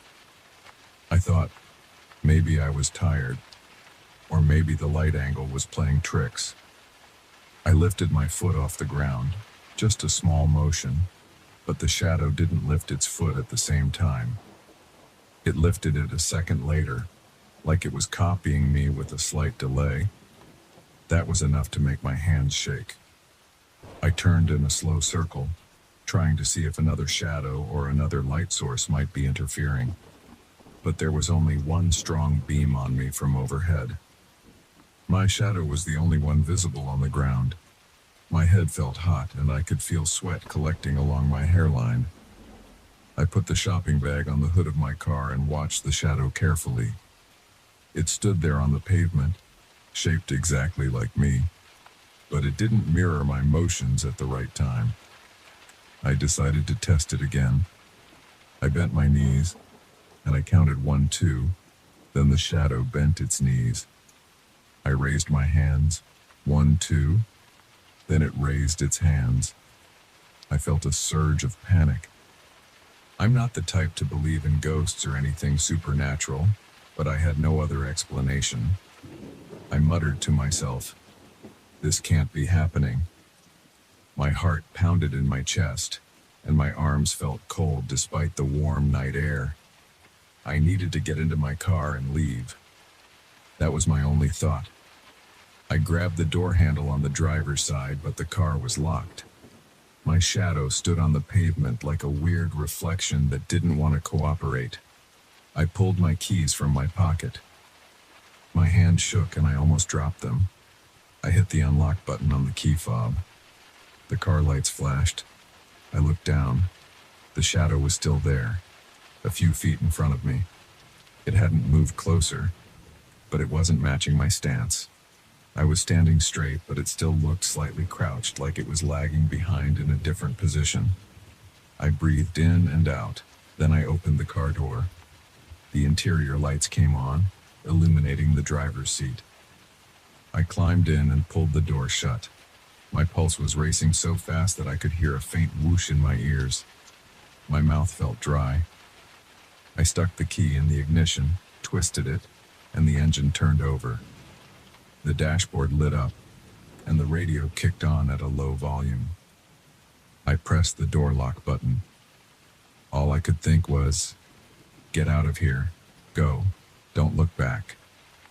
As I shifted into reverse, I glanced at the side mirror. I saw something dark flicker. I slammed on the brake and turned around to look through the rear window. My shadow was on the ground behind the car. The overhead lamp cast it there, but it seemed closer than before. I had no idea how that made sense. The angle of the light shouldn't have changed in that way. I felt my chest tighten and I could feel my heart beating against my ribs. I shifted again and started to back out slowly, expecting the wheels to bump over the curb or something, but the car rolled smoothly. I kept looking at the mirror. The shadow moved too, but the motion still had that delay, like it was separate. Each time I inched the car in reverse, the shadow seemed to move a moment later, as if it had its own timing. I needed more distance. I pressed the gas a bit harder. I got to the exit lane of the parking lot. I looked to the left and right. At this hour, there was barely any traffic. I turned onto the main road that looped around the mall. For a moment, I felt some relief. The bright streetlights overhead lined the road. I was moving away from that weird situation. I told myself everything would be fine if I just kept going. But after maybe 2 minutes, I noticed a flickering movement in the corner of my eye. I looked at the road behind me in the rearview mirror. It was hard to see anything except darkness. Still, I felt uneasy. I slowed down. Then I glanced to my left side mirror. Under one of the streetlights, I saw my shadow on the road's surface. But I could swear it was stretched out in an odd shape. It was as if it had followed me. I gripped the steering wheel so tight that my knuckles popped. I didn't want to stop, but I felt a need to make sure I wasn't just imagining things. I pulled over to the side of the road near a small loading dock area behind the mall. The place was deserted except for a few big trash containers and a row of delivery truck bays. I turned off my engine, left the lights on, and stepped out of the car to check the situation. The overhead streetlight cast my shadow onto the pavement again. I forced myself to watch it. As I took 2 steps forward, the shadow took 1 step forward, then another. It didn't mirror my steps in real time. It had a weird pattern. My stomach felt heavy and my legs were tense. I started to walk in a small circle, just testing it. The shadow followed, but always with that lag, or sometimes it moved a bit faster to catch up. I could almost feel my nerves tightening with each second. The back of my neck prickled like someone was standing right behind me. My breathing became short and shallow. I whispered, "What is this?" I had never felt so helpless. It's just a shadow, right? But it wasn't behaving like one. I decided to get back in my car and drive home. That was my plan. Just get home and lock the doors. I didn't care if I had to call someone to spend the night at my place. I didn't care if I had to drive an hour out of town. I wanted to be somewhere safe. I opened the driver's door again. That's when I noticed something in the reflection of the glass. The shadow was right behind me. It looked closer than before, as if it had closed the gap. I felt a jolt of fear in my gut. I slammed the door shut without getting in, spun around, and stepped away from the car. The shadow was near my feet, but it wasn't shaped exactly like me at that moment. It seemed to be turning its head slightly, even though I wasn't turning mine. I froze. My legs started trembling. I couldn't just stand there, so I ran back to the driver's side, yanked the door open, jumped in, and locked the doors again. My breathing was rough. I started the engine and backed out of that spot so fast the tires squealed on the pavement. I flicked on my high beams even though it was a street with overhead lights. I just wanted more visibility. I sped toward the main exit of the mall complex. The roads leading out were mostly empty. A couple of cars passed by, but nobody seemed to notice my panic. I reached a traffic light and had to stop. I tapped my foot nervously on the brake pedal. I was afraid to look in the mirrors. I was worried I'd see the shadow behind the car again. Eventually, the light turned green and I hit the gas. I merged onto a larger road that led to the highway. My plan was to take the next on-ramp and head straight home. My chest still felt tight. My fingers tingled. My shoulders were sore from gripping the wheel so hard. I flicked my eyes from the windshield to the rearview mirror, then to the side mirrors. I saw normal shadows cast by my car's headlights. But I also noticed a shape under one of the street lamps behind me. It seemed to move in short jerks, as if it was trying to match my speed or keep me in sight. I told myself I was just paranoid, but I couldn't calm down. I decided to pull into a gas station that was still lit up and had a few vehicles around. I figured being around other people might help. I parked near one of the pumps and looked around. There was no clerk visible outside, but the station's store had its lights on. I could see a tall guy paying for something inside, and another person was in there browsing. At least it wasn't deserted. I got out of my car, feeling the cool night air against my sweaty skin. I kept glancing around for any sign of that shadow. I walked toward the store's entrance. The automatic doors opened with a hiss. The overhead lights inside were bright, and I heard music playing softly through the ceiling speakers. There was a slight smell of cleaning solution. I saw the tall guy leaving, so I just nodded at him. He walked by me without saying anything. I grabbed a cold bottle of water from the fridge and approached the cashier. He looked tired, probably bored out of his mind. I placed the bottle on the counter and tried to act normal, but my voice shook when I said, "How's it going?" He answered with a shrug. I paid and told him to keep the change. Then I turned around and headed outside. I paused right at the automatic doors, letting them slide open, then closed, then open again because I was looking for my shadow. It was on the pavement in front of me, under the station's bright lights, but it seemed the correct shape now. I lifted my left arm and the shadow did the same thing without any delay. I blinked, confused. My heart was still pounding, but for that moment, it appeared normal. I walked a few steps forward, watching the shadow move in perfect synchronization. My shoulders relaxed a bit and I drank some water. It was cold and tasted slightly metallic. Maybe the weird events were done. Maybe it was just a trick of the light back at the mall. I felt some relief, but I was still on edge. I got back in my car, started the engine, and pulled out of the gas station. I turned onto the highway ramp. The road ahead was empty. I merged into the right lane and accelerated.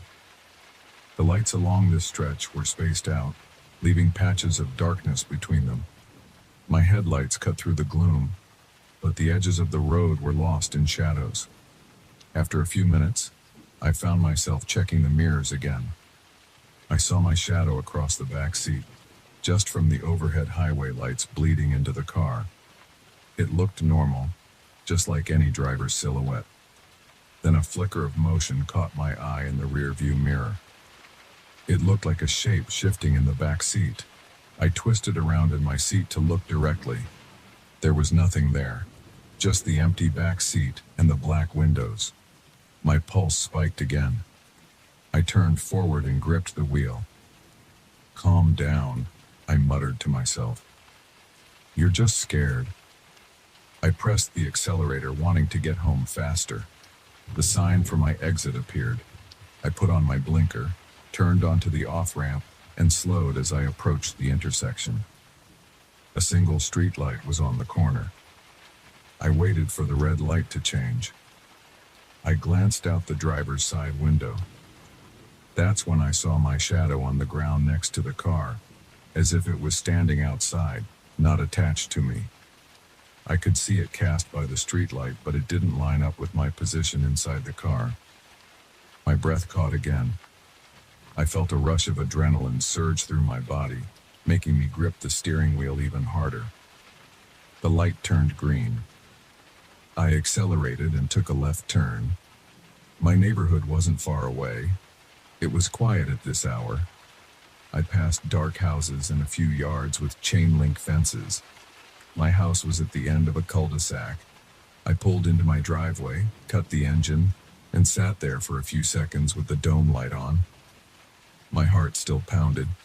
I kept looking around the yard, the sidewalk, the bushes along my front fence. Nothing moved. I got out of the car carefully, half expecting that strange shadow to be waiting for me.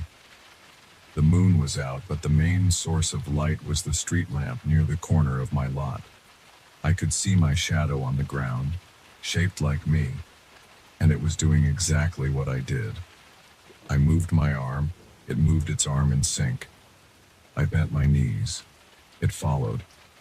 I felt a wave of relief, but it was mixed with lingering dread. I didn't trust it to stay that way. I walked to my front door, unlocked it, and slipped inside. I locked the door behind me, then turned on the hallway light. My living room was dark, but it was my familiar space. I took off my shoes and dropped my keys on the small wooden table by the door. I stepped into the living room and switched on a lamp. Everything looked normal. My couch, my TV, my kitchen counter in the back, with a few unwashed cups.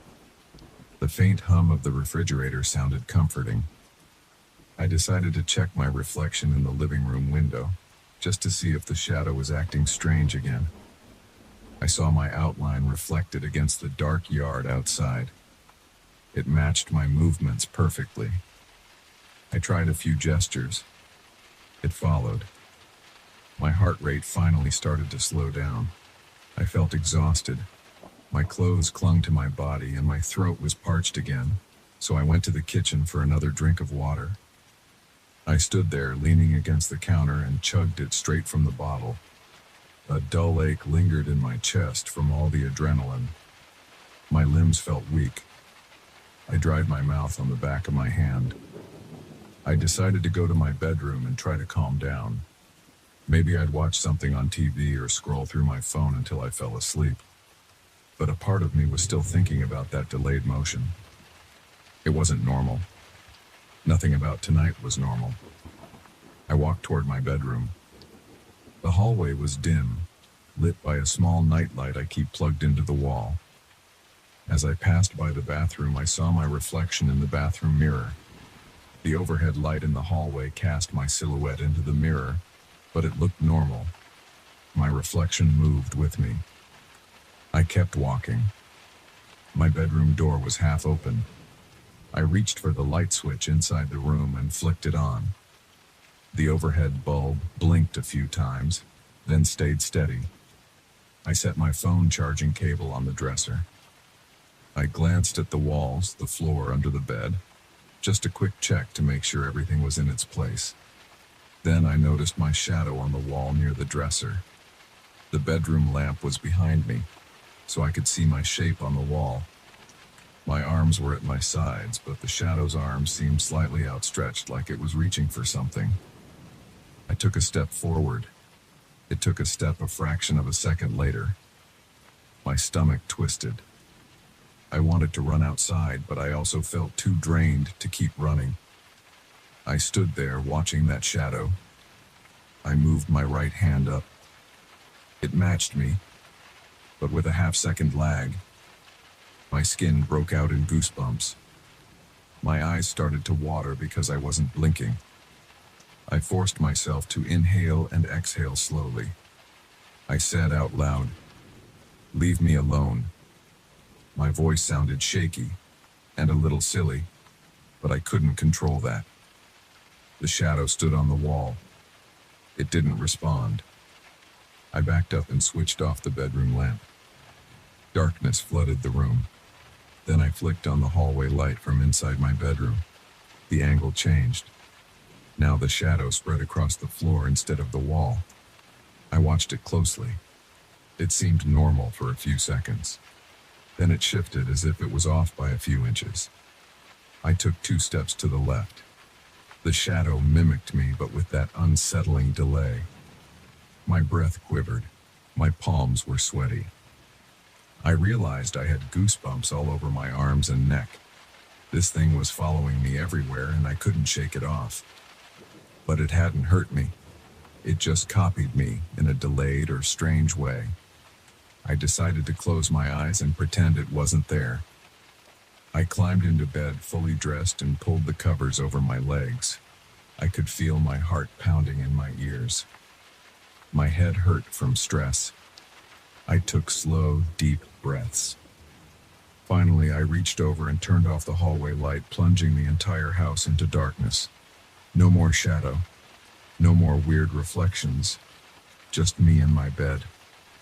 My eyes stayed open for a long time, trying to spot any movement in the darkness. But I saw nothing. I heard only the hum of the fridge and the ticking of some pipes in the wall. I lay there, mind racing. I wanted to believe that I'd wake up the next morning and find everything back to normal, that my shadow would move in perfect unison like it's supposed to. I rubbed my forehead and pressed my eyes shut. My bed felt warm, and I shuddered a little from the tension. Eventually, my breathing slowed and my eyelids grew heavy. I drifted into a light sleep, half expecting to jerk awake at any sound. I don't know how long I slept, but sometime in the early morning, I woke up in a cold sweat.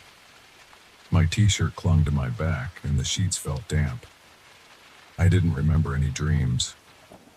I fumbled for my phone to check the time. It was almost 4 a.m.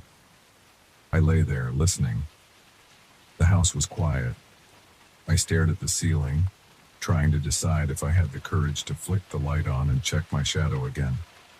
I stayed still for a few minutes, just breathing.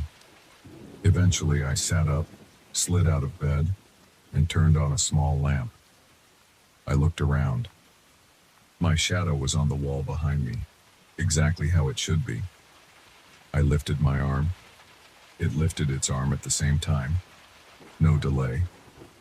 I let out a slow breath of relief. I lowered my arm. It lowered its arm. Perfectly synchronized.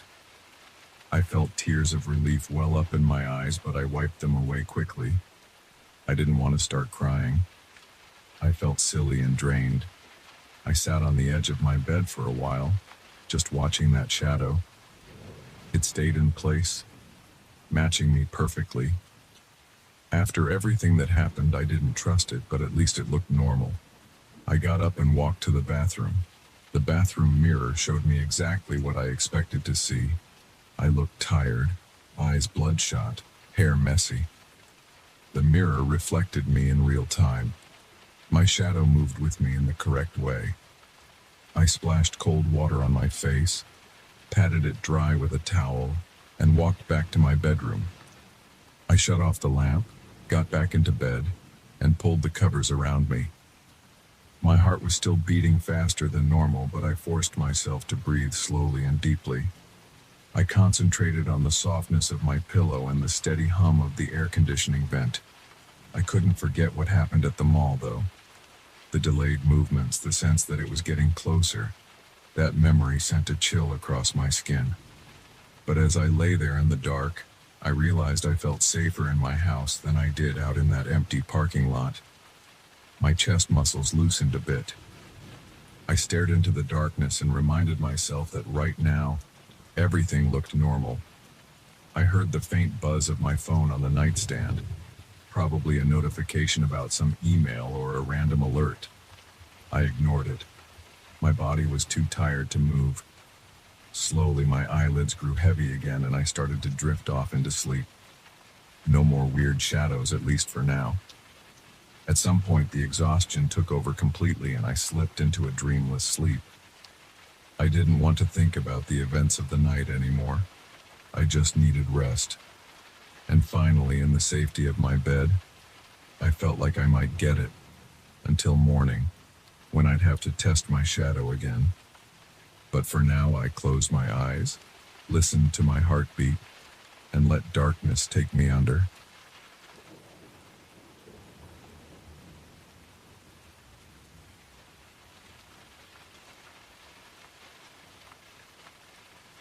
I never planned on staying late at the office. I just had a few tasks to finish, and I figured it would be easier to knock them out after everyone left. By the time I realized how late it was, the security lights in the corridors were already the only source of illumination. The entire place felt hollow, like an abandoned warehouse. My footsteps echoed all the way from my office to the elevator, and I couldn't shake the feeling that the building was holding its breath. I wanted to get out of there as fast as possible. I pressed the down button and waited in silence, counting the seconds. The elevator finally arrived with a ding that seemed sharper than usual. The doors slid open. The inside lights flickered for a moment, and then they steadied. I got in, pressed the button for the lobby, and leaned against the wall. My plan was to get home, eat something quick, and pass out on my couch. I wasn't thinking about anything except how tired I felt. I was rubbing my neck and rolling my shoulders, trying to loosen up. Then the doors closed and the elevator started to move. It was slow and it creaked a bit more than it usually did. I stared at the illuminated numbers above the door. They went from 14 to 13 to 12, and that's when it got weird. Usually the elevator runs straight down to the lobby without stopping at night. Security keeps all those floors locked and no one's supposed to be inside. But the elevator jerked to a stop at the 12th floor like someone had pressed a button. I figured maybe security was there, or some late-night maintenance worker. But when the doors opened, the hallway was dark. There was just a faint glow from a single overhead light. It reminded me of those old, dingy basements where the bulb is about to go out. No one stepped inside. I didn't hear footsteps, but I heard something that sounded like a hiss or a static crackle. I leaned forward, trying to see if there was anyone out there, but I saw nothing except the worn carpet and a few doors on each side of the corridor. Every door was closed, and not a single one had light seeping out from underneath. My stomach tightened. I pressed the close door button, but it took a few seconds longer than normal to respond. When the doors finally slid shut, I let out a breath I didn't realize I was holding. I told myself there was probably a glitch, or maybe someone had called the elevator and changed their mind. That kind of thing can happen, especially in an older building. But I could feel my pulse picking up. The elevator resumed its descent, and the numbers started counting down again. 11, 10, 9. Then it stopped at the 9th floor. Again, it jolted abruptly. The overhead lights flickered, and the doors slid open. The hallway on the 9th floor wasn't supposed to be in use at that hour. Most of the building's staff left by 6 in the evening, and you need a security pass to access certain areas after that. But here it was, open. The corridor looked even darker than the 12th floor hallway. The overhead lights were out, except for some emergency exit sign at the far end. A red glow pulsed from that sign, creating these weird shadows on the floor. I heard what sounded like muffled whispers. They weren't loud, but they were distinct enough that I could tell they were voices. They seemed to drift in and out like a breeze carrying them. I didn't see anyone. I clenched my jaw and tapped the closed door button again. My finger was shaking when I pressed it. The elevator doors took their sweet time shutting. I backed up, keeping my eyes on the open doorway, half expecting someone or something to appear in that gap of darkness. Nothing did. The doors finally slid shut. The elevator started moving again, and I felt this urgent need to get out of that building. I couldn't deny something was off. My heart was going crazy, thumping against my chest, and my palms were sweaty. I wiped them on my pants. I tried to think of a logical explanation. Maybe there was a power outage, or the building's control system was on the fritz. I told myself that as soon as I got to the lobby, I'd find security and let them know something was wrong. But the elevator didn't head straight for the lobby. Instead, it stopped at the 7th floor. My mind started to race. This wasn't normal. The doors opened onto another dark hallway. The only difference was that on this floor, the corridor lights were flickering, creating this strobe effect. It made my head hurt. I felt dizzy for a second. The strobing light caught the corners of the walls and the edges of the door frames, giving them a harsh outline. I heard something that time, a distinct shuffle like someone dragging their feet. Then I heard a single knock, a sound like knuckles rapping on a door. One knock, then silence. I caught myself leaning forward without realizing it. My instincts told me to stay back, but my curiosity made me take that half step. My stomach felt like it was in knots. I imagined someone out there, just around the corner, listening. I stayed quiet, not wanting to attract attention. The lights flickered a final time, then stayed off completely for a few seconds. I couldn't see a thing. I just stood there in total darkness with only the faint overhead light in the elevator behind me. Then the corridor lights came back for half a second. I thought I saw a shape at the far end of the hallway, but it vanished too quickly. My heart pounded even harder. My hand slapped the close door button again. This time the doors closed a bit faster. When they shut, I let out a loud exhale. As the elevator resumed its descent, I found myself muttering under my breath, telling myself I just needed to keep calm. I was starting to sweat. My shirt was clinging to my back, and I could feel my knees shaking a bit. Every muscle in my body was tense. I kept glancing at the panel, watching the numbers go down one by one. The elevator shuddered again. Then it skipped the sixth and fifth floors completely, going straight to the fourth. The abrupt stop nearly knocked me off balance. I reached out, grabbed the handrail on the wall, and steadied myself. Another ding, and the doors slid open. The fourth floor hallway was lit, but the light came from fluorescent tubes that buzzed loudly. You know that hum fluorescent lights make when they're old and about to burn out? It was an irritating, constant drone. My ears rang for a moment. The hallway was empty. I looked left, then right. My eyes locked on a pile of boxes stacked near the elevator. They looked like old file boxes. The top one had a lid slightly askew, as if someone had been rifling through it. The corridor branched off to the left, and around that corner I heard footsteps. They weren't hurried, just a steady pace like someone was walking back and forth. I swallowed hard and pressed the lobby button again, hoping the doors would shut before whoever was walking around decided to come any closer. But this time the door didn't respond at all. My pulse jumped. I hit the button harder, then started pressing it repeatedly. The doors stayed open, and the elevator refused to move. Then the footsteps stopped. That silence hit me like a punch. My body felt rigid. My arms were stiff. My breathing got shallow. The hum of the fluorescent lights buzzed louder in my ears. I decided I had to do something. I reached out, ready to press the alarm button on the panel. Right then there was a loud click, and the elevator doors began to close on their own. As they shut, I heard a low voice, almost like a sigh or a grunt, but it was too soft to make out words. My scalp tingled, and my mouth went dry. When the doors sealed, the elevator lurched downward again, continuing to descend in a halting, jerky motion. I felt a wave of nausea from the uneven movement. My legs trembled, and my throat tightened. I thought about hitting the emergency stop and just calling for help on the intercom, but a bigger part of me just wanted to reach the ground floor and get out. I stared at the numbers above the door. 3, 2, 1. Then the panel went blank, like it lost power for a second. I stared at it, willing it to light up. When the numbers came back, it said B1, which was the basement level. But the building only had one basement, for storage and maintenance.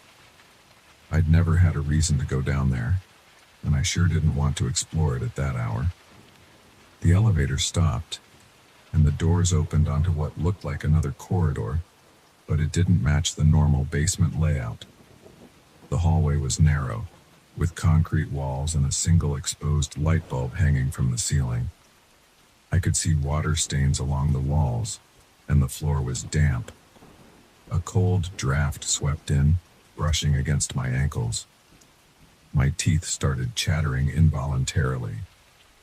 I stepped back, pressing myself into the corner of the elevator, wishing the doors would close right away. But they stayed open, as if inviting me to step outside. I heard a voice again, but this time it was clearer. It sounded like someone whispering, "Hey," from somewhere down the corridor. My chest tightened. There was a metallic smell in the air, like rust, and the cold felt sharper. My hands were clammy, and I felt the hair on my arms stand up. I couldn't see anyone, but the voice came again, a little more insistent. It said, "Over here," in this low, hushed tone. I shook my head, silently telling myself, "No way." My heart pounded so hard it hurt. I inched toward the elevator control panel, pressing the lobby button. Nothing. I tried the closed door button again, still nothing. It was like the elevator was locked in place, waiting for me to make a decision. A soft scuff of a footstep echoed from down the corridor. Then a faint tapping sound, like fingers drumming on a pipe. Each tap made my nerves jump. My eyes darted to the side, looking for some clue. The corridor was too dark to see very far. That single light bulb cast a weak circle of light on the floor. Beyond that, everything was black. I felt a jolt of panic. I mashed the alarm button. A buzz rang out inside the elevator, but no one responded. I grabbed the emergency phone on the panel, but there was no dial tone. I said, "Hello? Hello? Is anyone there?" Only silence answered me. I let the phone dangle. My heart felt like it was beating in my throat. My breath came in quick, shallow bursts. I needed to get out of the building, but the elevator wasn't cooperating. Then, without warning, the doors slid shut. No beep, no click. They just started closing on their own.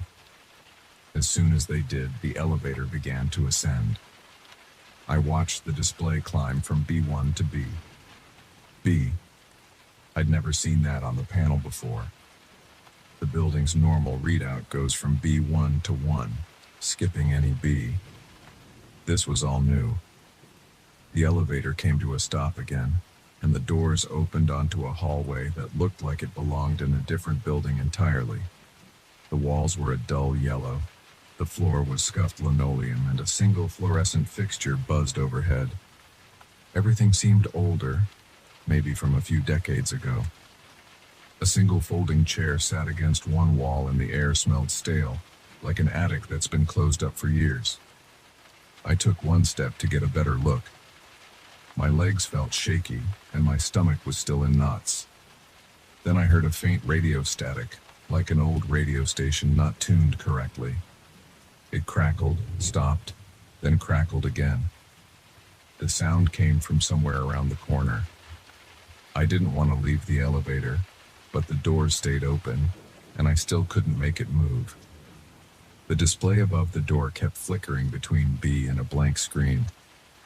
I wiped sweat from my forehead, feeling a sense of dread crawl through my body.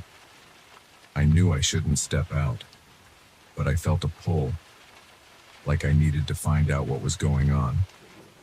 I took 2 steps into the hallway, close enough to peer around the corner. There was a short corridor leading to a closed door. The static was louder there. I heard a click, like someone fiddling with an old dial. My heart hammered so loudly I was sure anyone nearby could hear it. My breath came in small gasps. I could feel my throat tightening. Something about this place felt impossible. The building didn't have a level like this, at least not one I'd ever heard of. I forced myself to step back into the elevator. Enough was enough.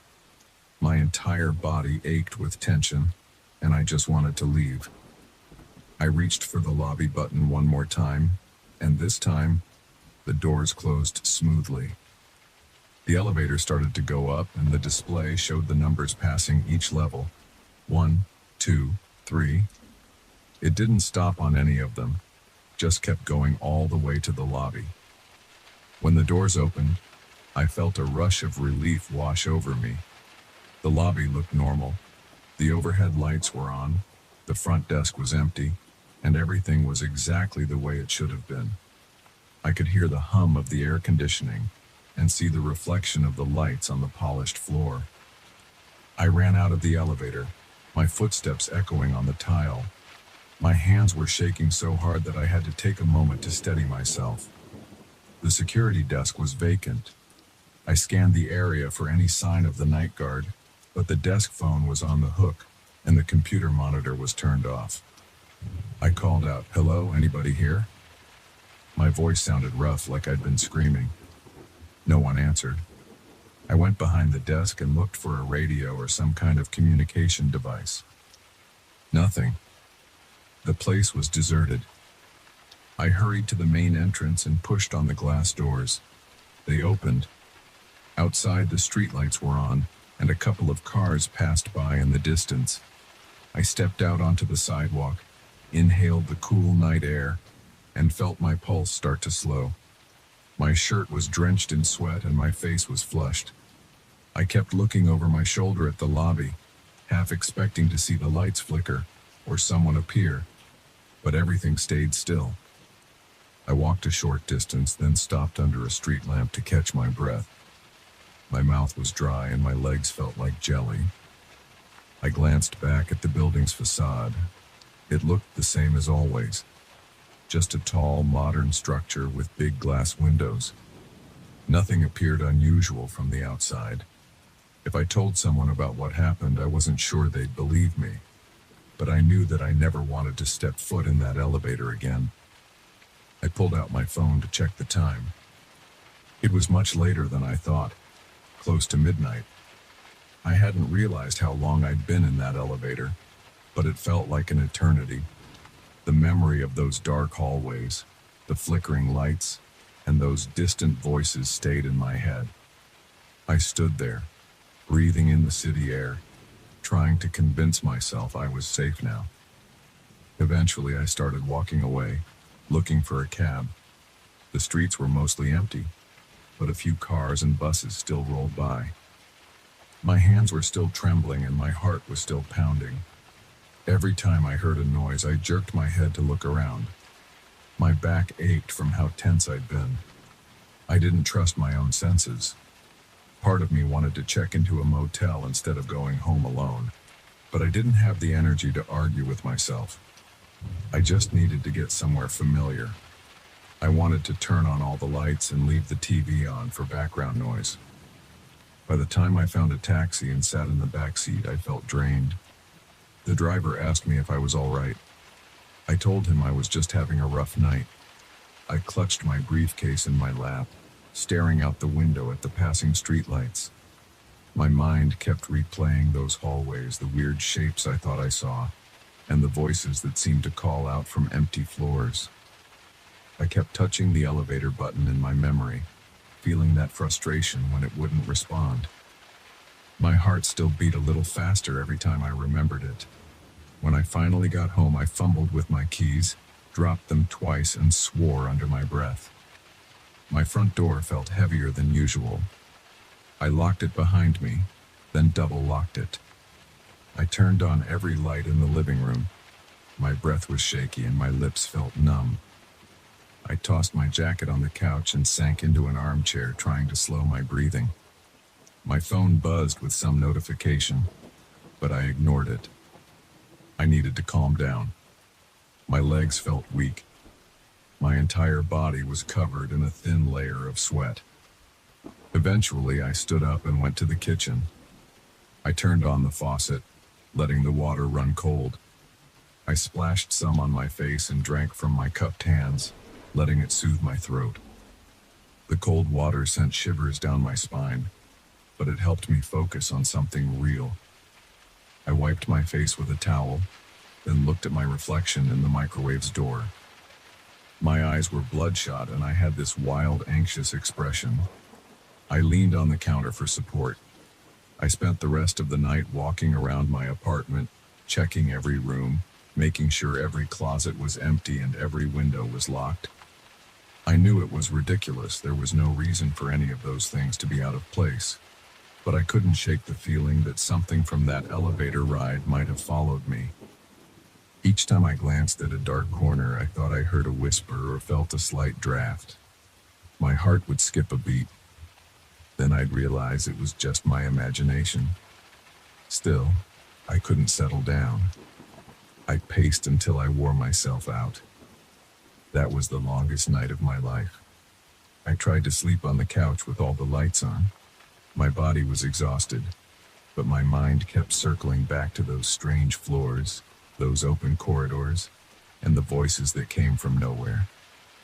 Every time I closed my eyes, I saw that flickering overhead light on the 7th floor and heard that single knock on a door. I felt my chest tighten all over again, and my stomach twisted into a knot. The next morning, I made a decision. I was going to talk to someone at building management. I wasn't sure how to explain it without sounding like I'd lost my mind, but I had to say something. I wasn't even sure if I'd step back into that building for work. Just the thought of walking into that lobby made me sweat. But I needed answers. I needed some confirmation that I hadn't hallucinated the entire thing. I still remember every detail. The smell of the corridors, the hum of the fluorescent lights, the flicker on the panel, and those voices that kept calling from empty hallways. I remember the feeling of cold air on my ankles and the sense that something was watching me from just beyond the shadows. And I know I won't forget it anytime soon. That elevator ride changed everything for me. Even now, I get uneasy whenever I stand in front of an elevator, watching the numbers count down. Sometimes I think I hear whispers before the doors open, and my pulse races all over again. Maybe it was a glitch, or maybe it was something else. All I know is that I was alone in that building, and I experienced floors that shouldn't exist. I heard voices that had no bodies. I saw corridors that didn't match anything I'd ever seen there before. And that's the truth, as plain and direct as I can tell it. I didn't see anyone die, and I didn't see any kids running around. I just heard things that made my skin crawl, and I visited places inside that building that I never want to see again. That's all I've got. And I'll never look at an empty building or an elevator quite the same way.